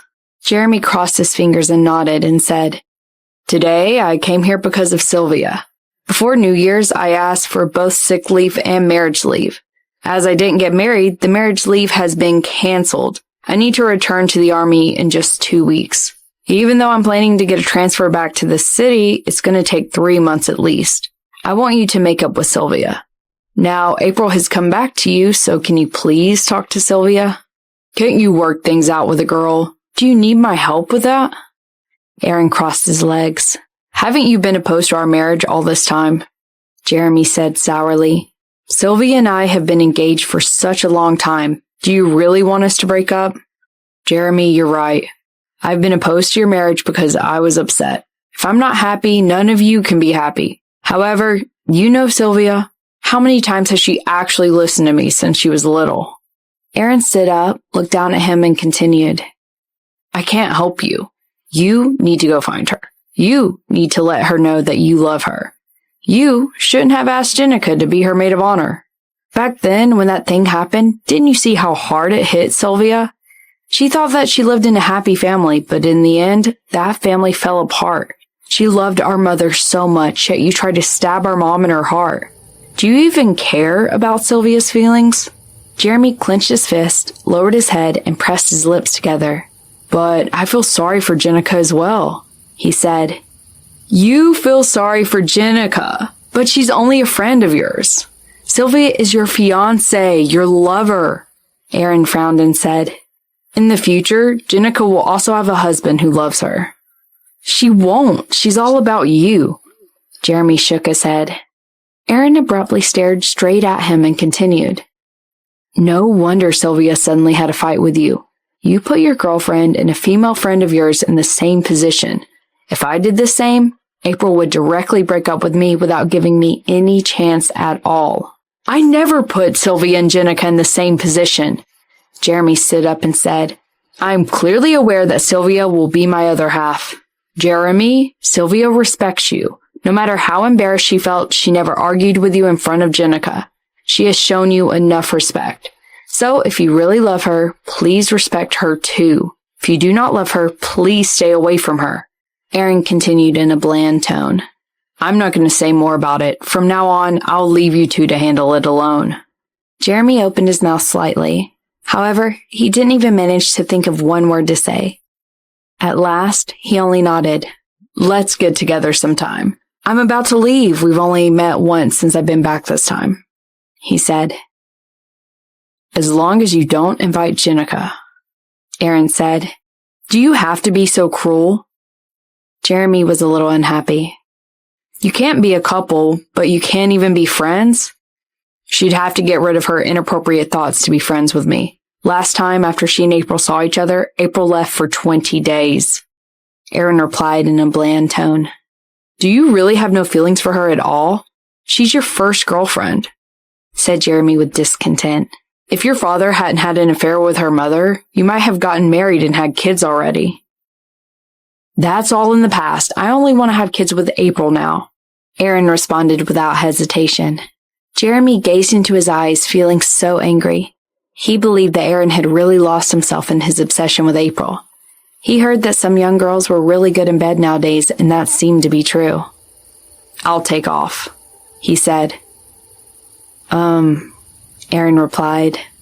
After Jeremy left, Aaron quickly went upstairs. The bedroom was empty.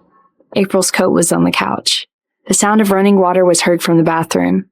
He turned his dark eyes to the bathroom door. April was standing under the shower head.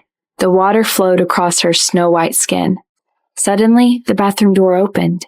Aaron came in naked. The steam didn't cover his muscular shape. April screamed and hurriedly tried to cover her own body. However, 2 bare hands weren't enough to cover all the sensitive parts of her body, so she covered her face with those hands without thinking. The fire of desire immediately burned ragingly in Aaron's dark eyes. He walked over in big steps, lifted April, and pressed her against the wall. April shivered slightly when her back touched the cold wall tiles. Her face turned charmingly red as she punched Aaron on the shoulder and said, "Put me down." "No. April, you're so beautiful this way," Aaron murmured, gazing into her large, watery eyes. A stream of warmth gushed straight up from his lower abdomen. He couldn't help but lower his head to kiss her moist lips. His soft tongue broke into her mouth and swept inside it. It was like a spark suddenly expanded into raging flames. Being kissed by him, April had to raise her head. The bathroom was already warm enough. As he came in, April felt that her whole body was burning and shaking. Her body was pressed tightly against the wall, and her feet couldn't reach the floor, so, with no other choice, she coiled her legs around his waist. Her long hair, which was tied into a bun, loose, fell onto her shoulders and drew a series of soft arcs in the warm air. April finally freed her lips and said a few words while gasping for air. "Aaron, we're in the bathroom." "Yeah, we are. I want to do it with you in the bathroom." After saying that, Aaron lifted her even higher. His sudden movement made April automatically hold his neck. He buried his face deeply between her neck and chest, kissing her. April's heart started beating rapidly, too. All the misunderstandings were solved and the passion came back. The shower could have ended in half an hour, but this time, the two of them spent an hour and a half in the shower. Afterward, Aaron carried April out of the bathroom. April laid on the bed lazily while Aaron was drying her hair. Aaron was heavy-handed, as it was the first time he had dried a woman's hair. He hurt April many times in the process. "Can't you be gentler? You're hurting my scalp." April was already exhausted. Even when turning back to give Aaron a threatening glance, she still seemed to be lazy and weak. "You can't blame me. Your hair's tangled," Aaron explained.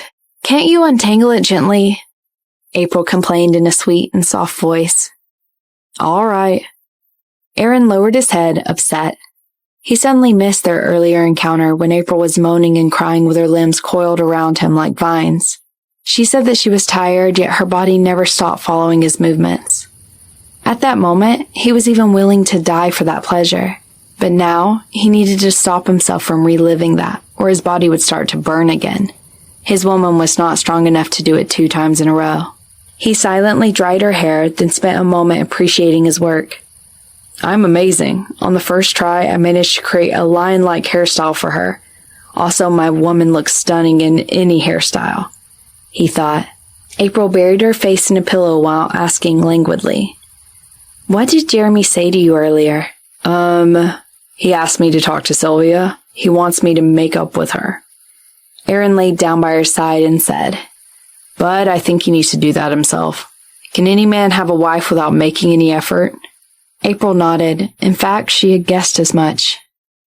"But I feel that Jeremy cares about Jenica a little too much," Aaron murmured. April quietly glanced at him. "You're just coming to realize that now?" she thought. "If I were Sylvia, I'd fight him too. Seriously. It's not like he can't have female friends, but how can he neglect his girlfriend's feelings because of a female friend?" The next day, Aaron returned to his company after driving April to school. When he stepped into his office, he saw a box on his desk. He opened it and found a blue tie with polka dots laying in it. There was a note under the tie. "I want to tie you up with me forever." He paused for a few seconds, then wore a sweet smile. Was this a surprise from April? She always likes to tie me up. A scarf is apparently not enough, so now she's given me a tie, he thought. He rarely wore a tie, but for her, he was willing to wear one. He put on the tie, then looked at himself in the screen of his phone. He looked nice. His woman did have great taste. As he prepared to call April, Marvin walked in and asked to talk to him. "What's it about?" Aaron put down his phone. "It's about the Magma Group." Marvin smiled. "Last year, the few films and TV series that they invested in didn't pass censorship. At the end of last year, they fell into a cash flow dilemma. Isaac's now less well-known than before. Currently, many people want to cut ties with them. Their artists have left them one after another, and some of their shareholders have started to sell stocks. He bought all those stocks back, though. He's still struggling?" Aaron sneered. "Of course. He has such a huge movie and television base after all." Marvin continued. "However, as far as I know, those shareholders who invested in the movie and television base already want to sell their stocks. Talk to them. We have to get their stocks," Aaron ordered. "Once he loses control of the movie and television base, destroying Magma Group will become easy. Besides, he's been running the movie and television base pretty well these past few years. It's going to be a cash cow in the future."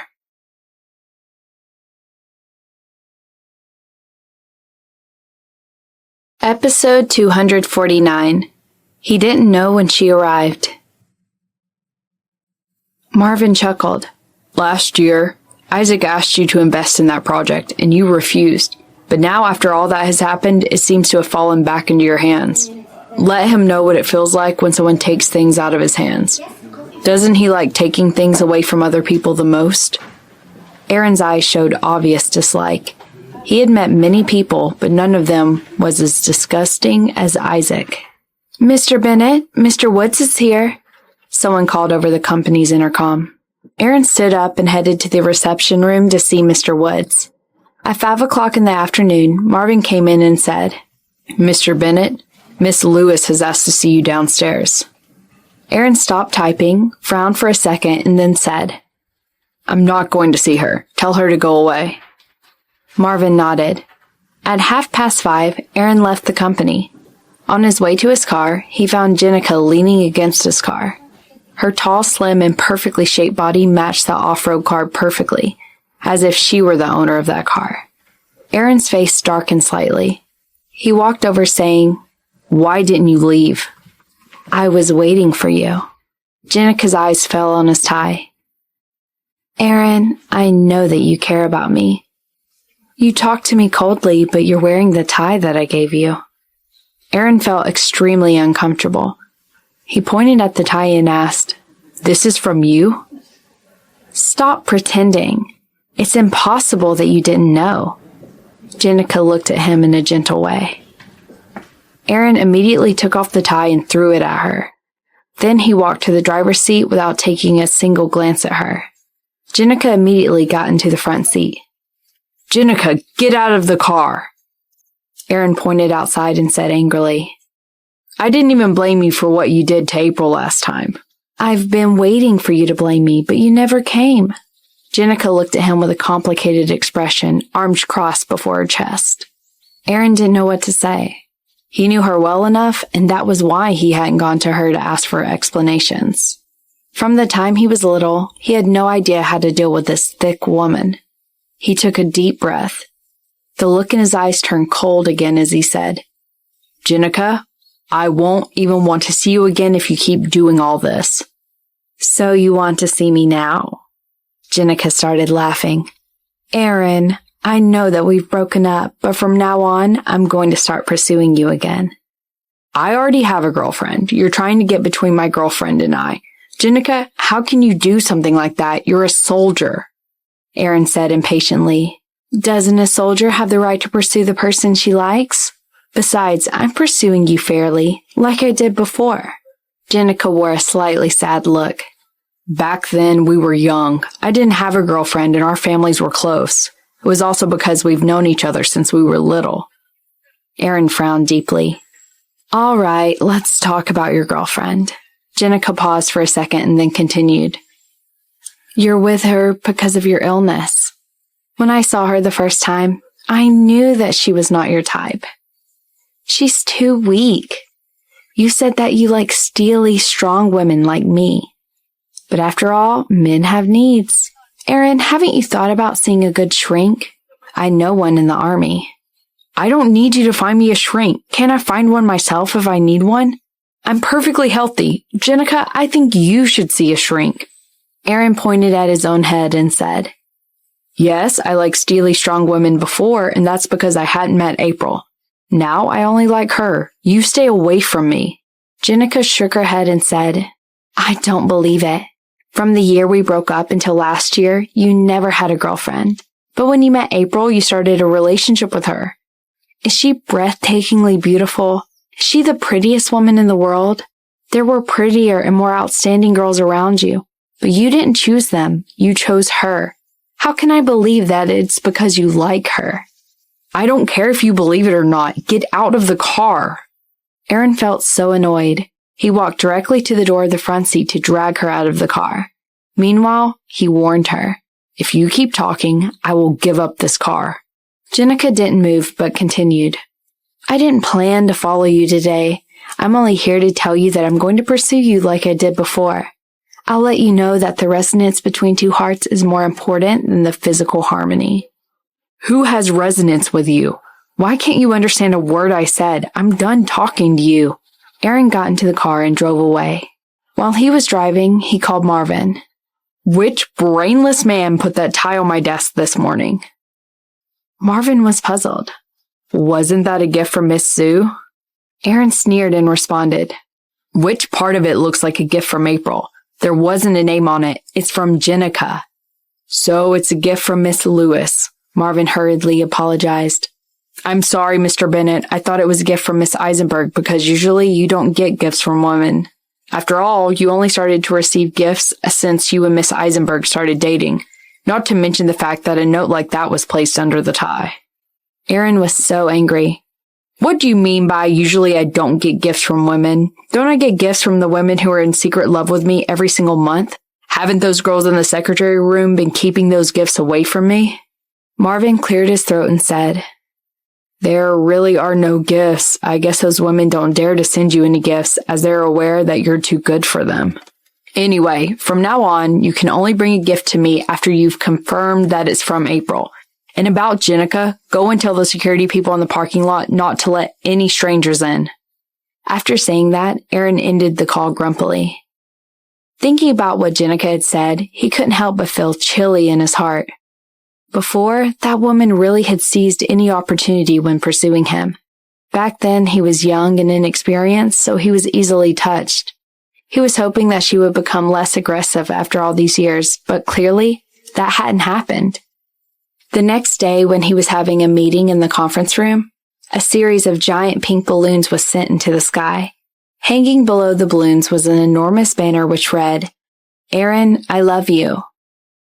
Aaron was shocked so badly that he even spit out the water in his mouth as he was drinking. The day after that, the LED display screen on the building in front of his company was occupied by the words, Aaron, I love you. In the following few days, all sorts of strange things happened. At night on the 6th day, in April's apartment, the large bed was shaking quickly. April's body was covered in a thin layer of sweat. She held the man underneath her tightly as he was making some intense movements. After finishing, he sat up to carry her and said, Let me get you a shower. No need. I have some strength left today. April shyly wrapped herself up with a blanket. Every time after sex, her cheeks were colored with this charming scarlet. All right, Aaron nodded, but we still need to do it together. While speaking, he lifted April and headed toward the bathroom. He didn't like this apartment, as it was too small. However, the villa was too far away from April's school. He wanted to see her every day, so he came there that day as when he wasn't coming home that night. When the hot water fell onto her body, April asked him, What happened to you today? Are you tired? Aaron looked at her confused. April moved her lips slightly but didn't say another word. A short while later, she blushed and continued, Normally, you'll take at least an hour to finish, but today you did it in just about 20 minutes. Yeah? You think that was too quick? Let's do it again, then. Aaron raised his eyebrows and again put his arms around her body. In the flowing water, their bodies pressed tightly together. I'm serious. Have you been working too hard these days? April raised a hand and gently stroked his handsome eyebrows as she said, I've only seen you a few times these past few days, and every time I felt that you had something on your mind. I guess it's because there's lots of work to do in the company recently, Aaron explained, avoiding eye contact. He didn't want April to worry and be uncomfortable because of Jenica again. If the latter kept doing what she had been doing, he would have no choice but to talk to her supervisor. April gazed into his eyes with suspicion, but didn't say anything. The next day, Aaron sat on his leather chair, resting his head on his palm. Olive carefully poured him a cup of coffee. She opened her mouth a few times, but didn't say anything. At last, she couldn't help but let out the words, Mr. Bennett, everyone in the company is talking about you being crazily pursued by a woman. Aaron's lips twitched slightly. He felt that he was being hunted by a female psychopath. Olive gathered her courage and suggested, I think you need to solve this problem as soon as possible. If Miss Eisenberg knew about this, she would certainly be unhappy. Aaron nodded. Soon after that, he realized what he just heard. You're only here to serve me coffee. Who gave you the guts to come to me and gossip? He said with a grim voice. Marvin heard him and walked into the office hurriedly. He said to Olive, Olive, get out. As Olive left, Marvin said, Mr. Bennett, that girl is frank and outspoken. Don't blame her. What on earth did she offer you to make you protect her like this? Aaron crossed his arms. Were you her back door into this company? Marvin took fright. Mr. Bennett, he said, I didn't even know her before. How could I possibly be her back door? Did she even have a back door? How am I supposed to know? I just guessed so, said Aaron expressionlessly. Marvin burst into roaring laughter in his head. Please don't make judgments based on your guesses. Mr. Bennett, Miss Lewis is on the square downstairs again. Aaron stayed silent for a few moments. I'll go down there and talk to her. A couple of seconds later, he stood up and went downstairs. Seeing him come out of the building, Jenica quickly walked to him saying, Aaron, I'm finally seeing you again. You're touched, aren't you? Jenica, this is not our school or the yard of the place where we lived. What you did has already affected my work. Do you understand? Aaron said with a serious look. I used to feel that you're a nice person, but how come you've become like this? You are terribly narcissistic. If you keep doing all these things, I'll have no choice but to talk to your supervisor. All those years you've spent in the army weren't easy. Please don't destroy yourself. Are you worrying about me? Jenica laughed. Aaron was honestly speechless. How could such a narcissistic and weirdly imaginative person exist in the world? Aaron, what are you two doing? All of a sudden, April's voice was heard. Aaron's whole body tightened. He turned to find that April was standing there. He didn't even know when she had arrived.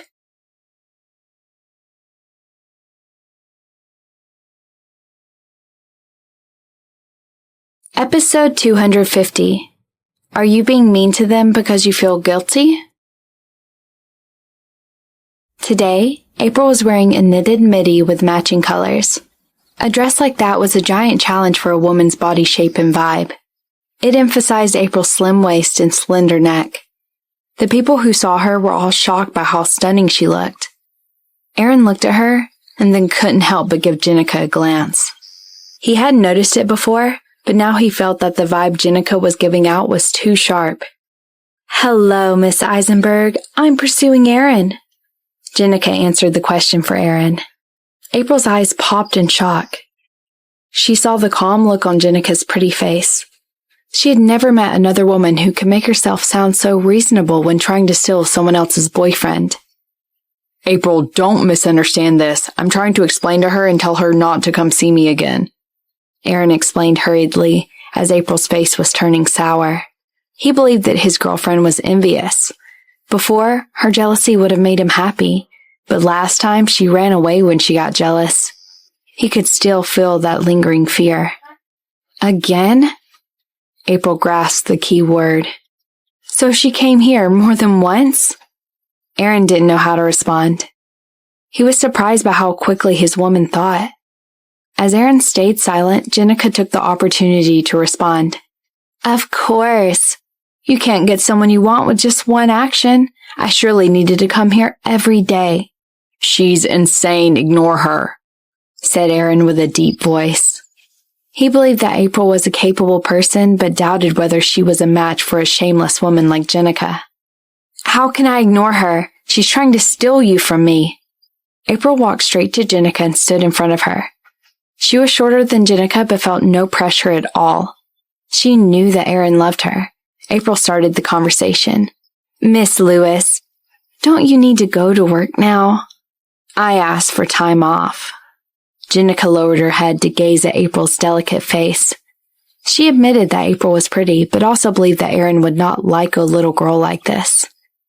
Miss Eisenberg, do you remember what I said to you last time? She asked. Yeah, so I need to thank you. Because of you, the relationship between Aaron and me has come to a new level. April smiled and put one arm around Aaron. Jenica smiled as well. Episode 249. He didn't know when she arrived. Marvin chuckled. Last year, Isaac asked you to invest in that project, and you refused. But now, after all that has happened, it seems to have fallen back into your hands. Let him know what it feels like when someone takes things out of his hands. Doesn't he like taking things away from other people the most? Aaron's eyes showed obvious dislike. He had met many people, but none of them was as disgusting as Isaac. Mr. Bennett, Mr. Woods is here, someone called over the company's intercom. Aaron stood up and headed to the reception room to see Mr. Woods. At 5 o'clock in the afternoon, Marvin came in and said, Mr. Bennett, Miss Lewis has asked to see you downstairs. Aaron stopped typing, frowned for a second, and then said, I'm not going to see her. Tell her to go away. Marvin nodded. At 5:30, Aaron left the company. On his way to his car, he found Jenica leaning against his car. Her tall, slim, and perfectly shaped body matched the off-road car perfectly, as if she were the owner of that car. Aaron's face darkened slightly. He walked over saying, Why didn't you leave? I was waiting for you. Jenica's eyes fell on his tie. Aaron, I know that you care about me. You talk to me coldly, but you're wearing the tie that I gave you. Aaron felt extremely uncomfortable. He pointed at the tie and asked, This is from you? Stop pretending. It's impossible that you didn't know. Jenica looked at him in a gentle way. Aaron immediately took off the tie and threw it at her. Then he walked to the driver's seat without taking a single glance at her. Jenica immediately got into the front seat. Jenica, get out of the car! Aaron pointed outside and said angrily, I didn't even blame you for what you did to April last time. I've been waiting for you to blame me, but you never came. Jenica looked at him with a complicated expression, arms crossed before her chest. Aaron didn't know what to say. He knew her well enough, and that was why he hadn't gone to her to ask for explanations. From the time he was little, he had no idea how to deal with this thick woman.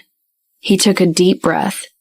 The look in his eyes turned cold again as he said, Jenica, I won't even want to see you again if you keep doing all this.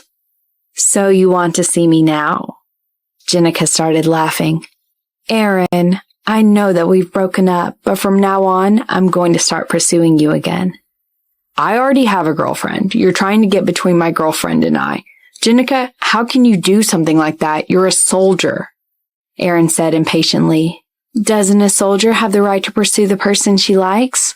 Besides, I'm pursuing you fairly, like I did before. Jenica wore a slightly sad look. Back then, we were young. I didn't have a girlfriend and our families were close.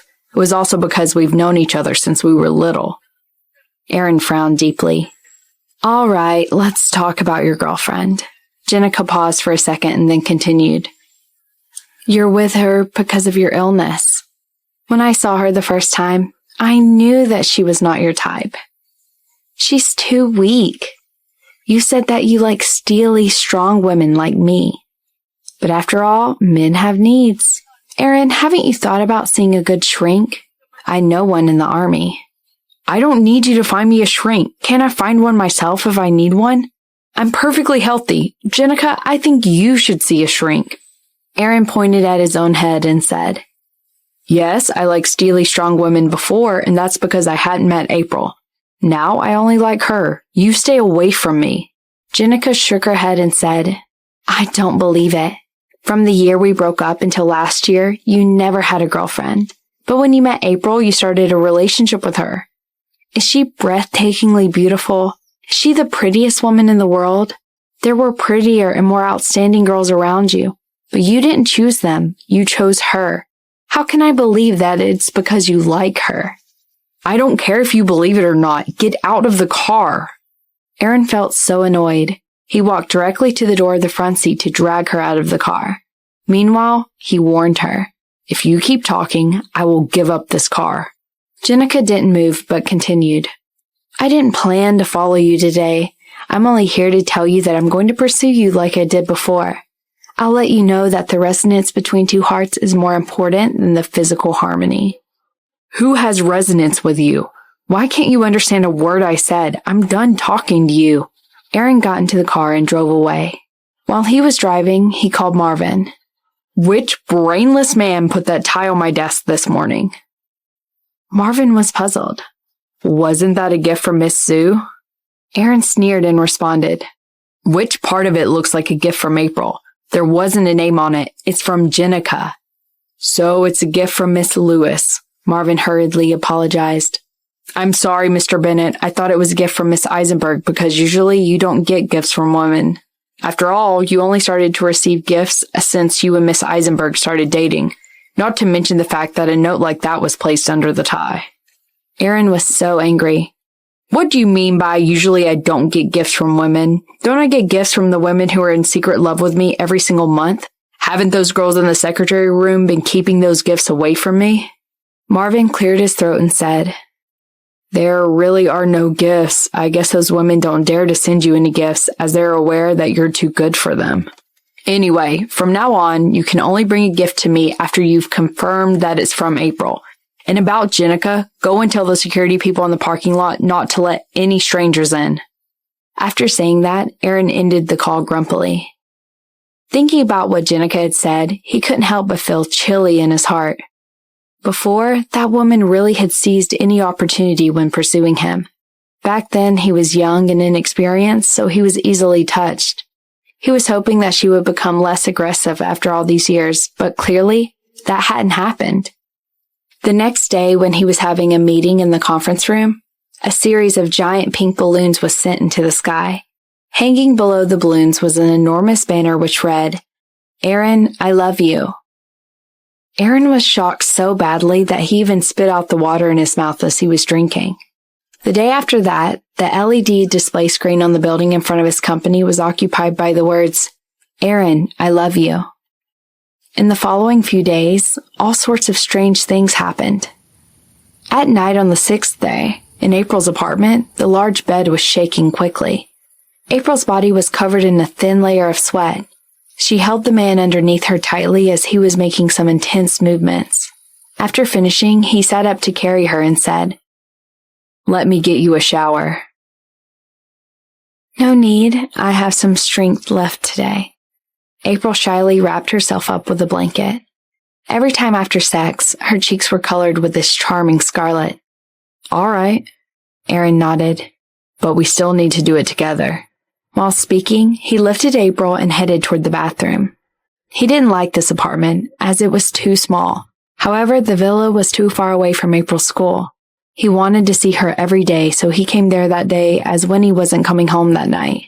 When the hot water fell onto her body, April asked him, What happened to you today? Are you tired? Aaron looked at her confused. April moved her lips slightly but didn't say another word. A short while later, she blushed and continued, Normally, you'll take at least an hour to finish, but today you did it in just about 20 minutes. Yeah? You think that was too quick? Let's do it again, then. Aaron raised his eyebrows and again put his arms around her body. In the flowing water, their bodies pressed tightly together. I'm serious. Have you been working too hard these days? April raised a hand and gently stroked his handsome eyebrows as she said, I've only seen you a few times these past few days, and every time I felt that you had something on your mind. I guess it's because there's lots of work to do in the company recently, Aaron explained, avoiding eye contact. He didn't want April to worry and be uncomfortable because of Jenica again. If the latter kept doing what she had been doing, he would have no choice but to talk to her supervisor. April gazed into his eyes with suspicion, but didn't say anything. The next day, Aaron sat on his leather chair, resting his head on his palm.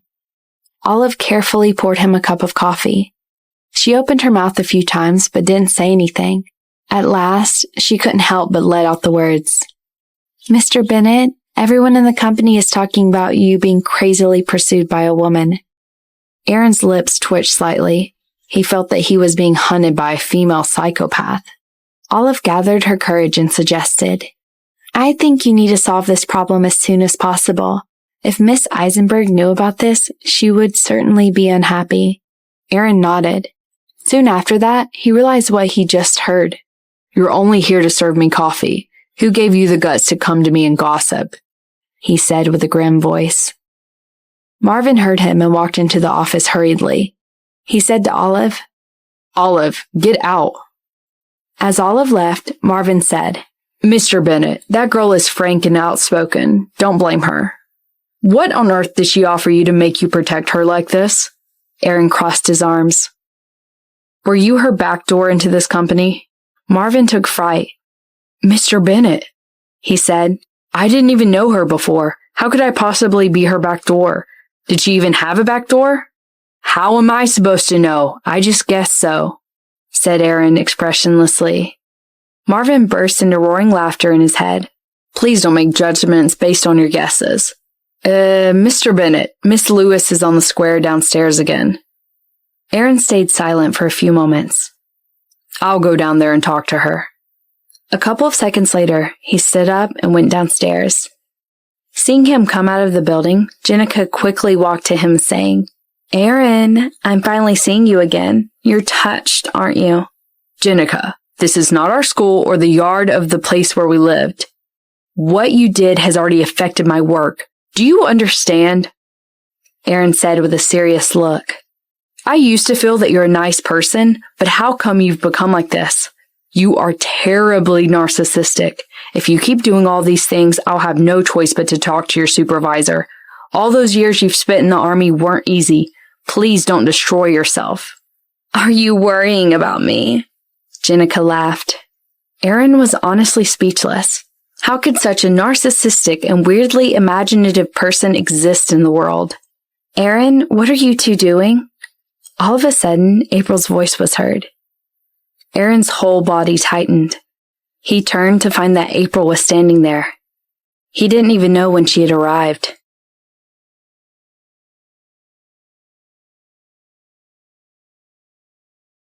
Level. April smiled and put one arm around Aaron. Jenica smiled as well. Miss Eisenberg, it seems that you're still wrong-headed. It's all right, though. Let's compete fairly. This isn't a fair competition. You're trying to steal my boyfriend, said April straightforwardly. Also, do I need to compete with you? Aaron is my man.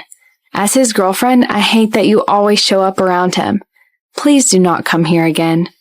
If you do, I'll have no choice but to ask Miss Bennett to come here. Finally, Jenica's expression changed a little. She stayed silent for a short while, then abruptly laughed. Does this bother you so badly? Is this because you know that in Aaron's heart, I'm different and that I'm a threat to you? I think you misunderstand me. April smiled with composure. Before New Year's, I was gone for nearly 20 days. During that time, you had opportunities to win him back every single day. However, did you succeed? You'd have no chance even if I gave you 2 extra years. I'm standing here talking to you because I think you're disturbing Aaron's work. Look, so many people are watching. Jenica looked around to find that many Splingo employees had come out of their offices to see what was happening. Some people who were upstairs even opened the windows to look down. Aren't you leaving? Then I'll show you how much we love each other.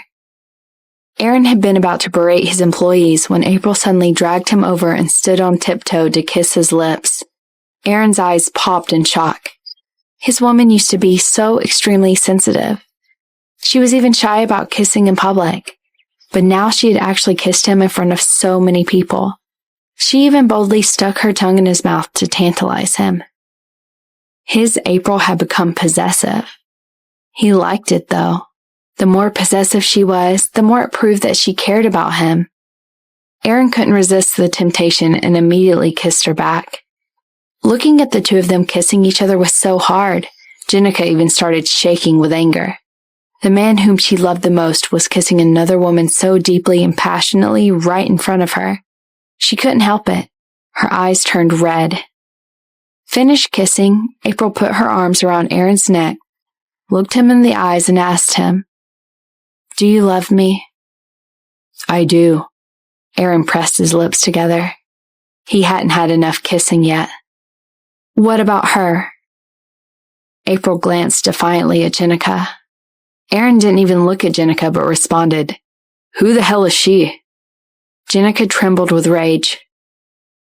You're only luring him with your body. You can do the same to him if you're able to, April sneered.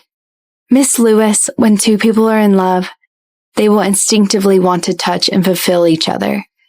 Do you understand that feeling? I really can't talk it through with you. I guess I have no choice but to call my future mother-in-law. After saying that, she took out her phone. Miss Bennett, this is April. So, recently a woman named Jenica has always been coming around to Aaron's company to see him. She's ruining our relationship. Before she finished her speech, she saw Jenica turn and leave helplessly. Thankfully, she's too ashamed to face your mom. April put down her phone. Aaron noticed that her phone screen was black. Didn't you actually call? He asked. No, I only wanted to scare her away. April chuckled. Your mom would be so annoyed if she knew about this. April, you're so smart. Aaron hurriedly put an arm around her waist and praised her. April pulled his hand away, gave him a threatening glance, and said, If I hadn't come here today, I wouldn't know that your first girlfriend is pursuing you. Mr. Bennett, you've been keeping this very secret from me. I was worried that you might be unhappy. Aaron looked sullen. And that woman is so dense and narcissistic. I just couldn't talk any sense into her. I honestly don't understand how such a person can exist in the world. April blinked, looked at him, and replied, She sounds like you. They were both dense, weirdly narcissistic, and imaginative. People could barely talk sense into them. April seemed to finally understand why Aaron and Jenica had been together. They were exactly the same kind of people. If they had gotten married and had children, how horrible would their children's influence be on society? Me?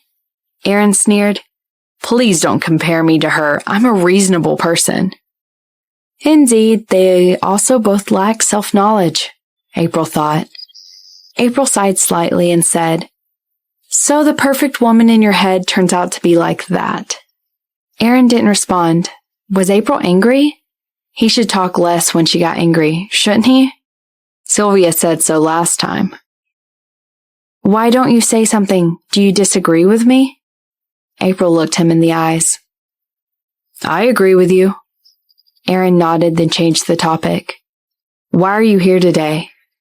Yesterday you acted weird. You said that you have lots of work to do.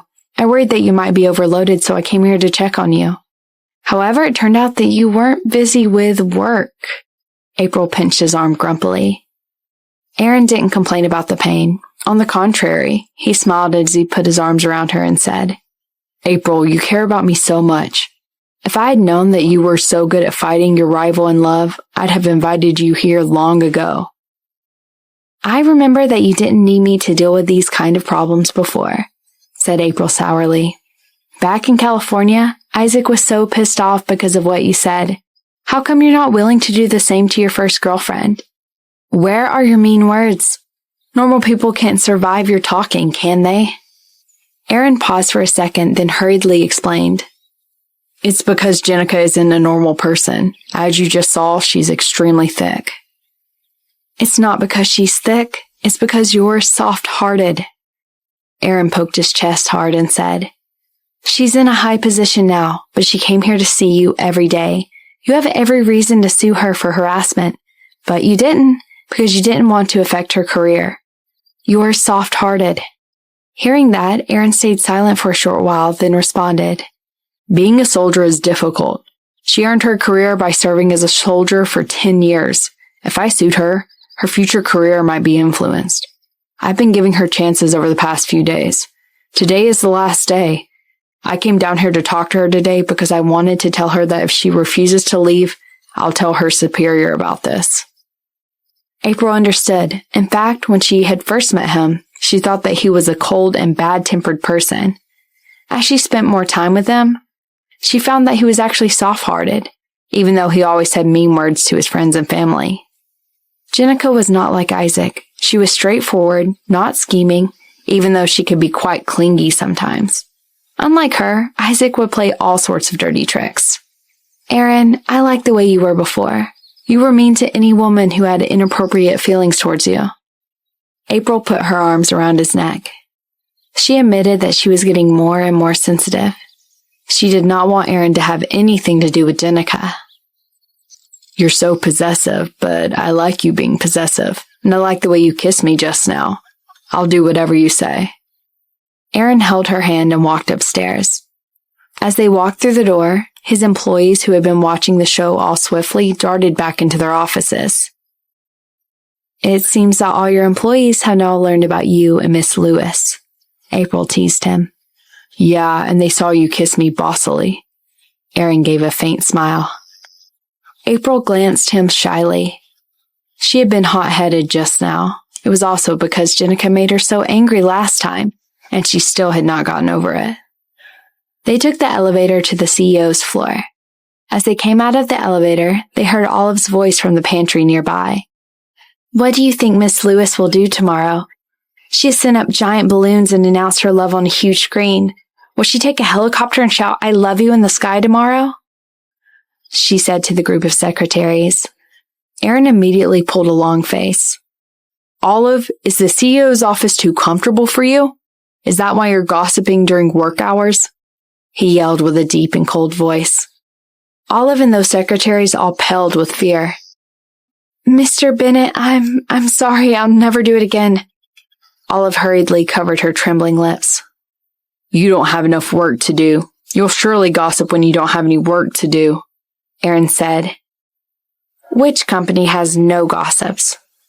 April turned to him and said, Are you being mean to them because you feel guilty?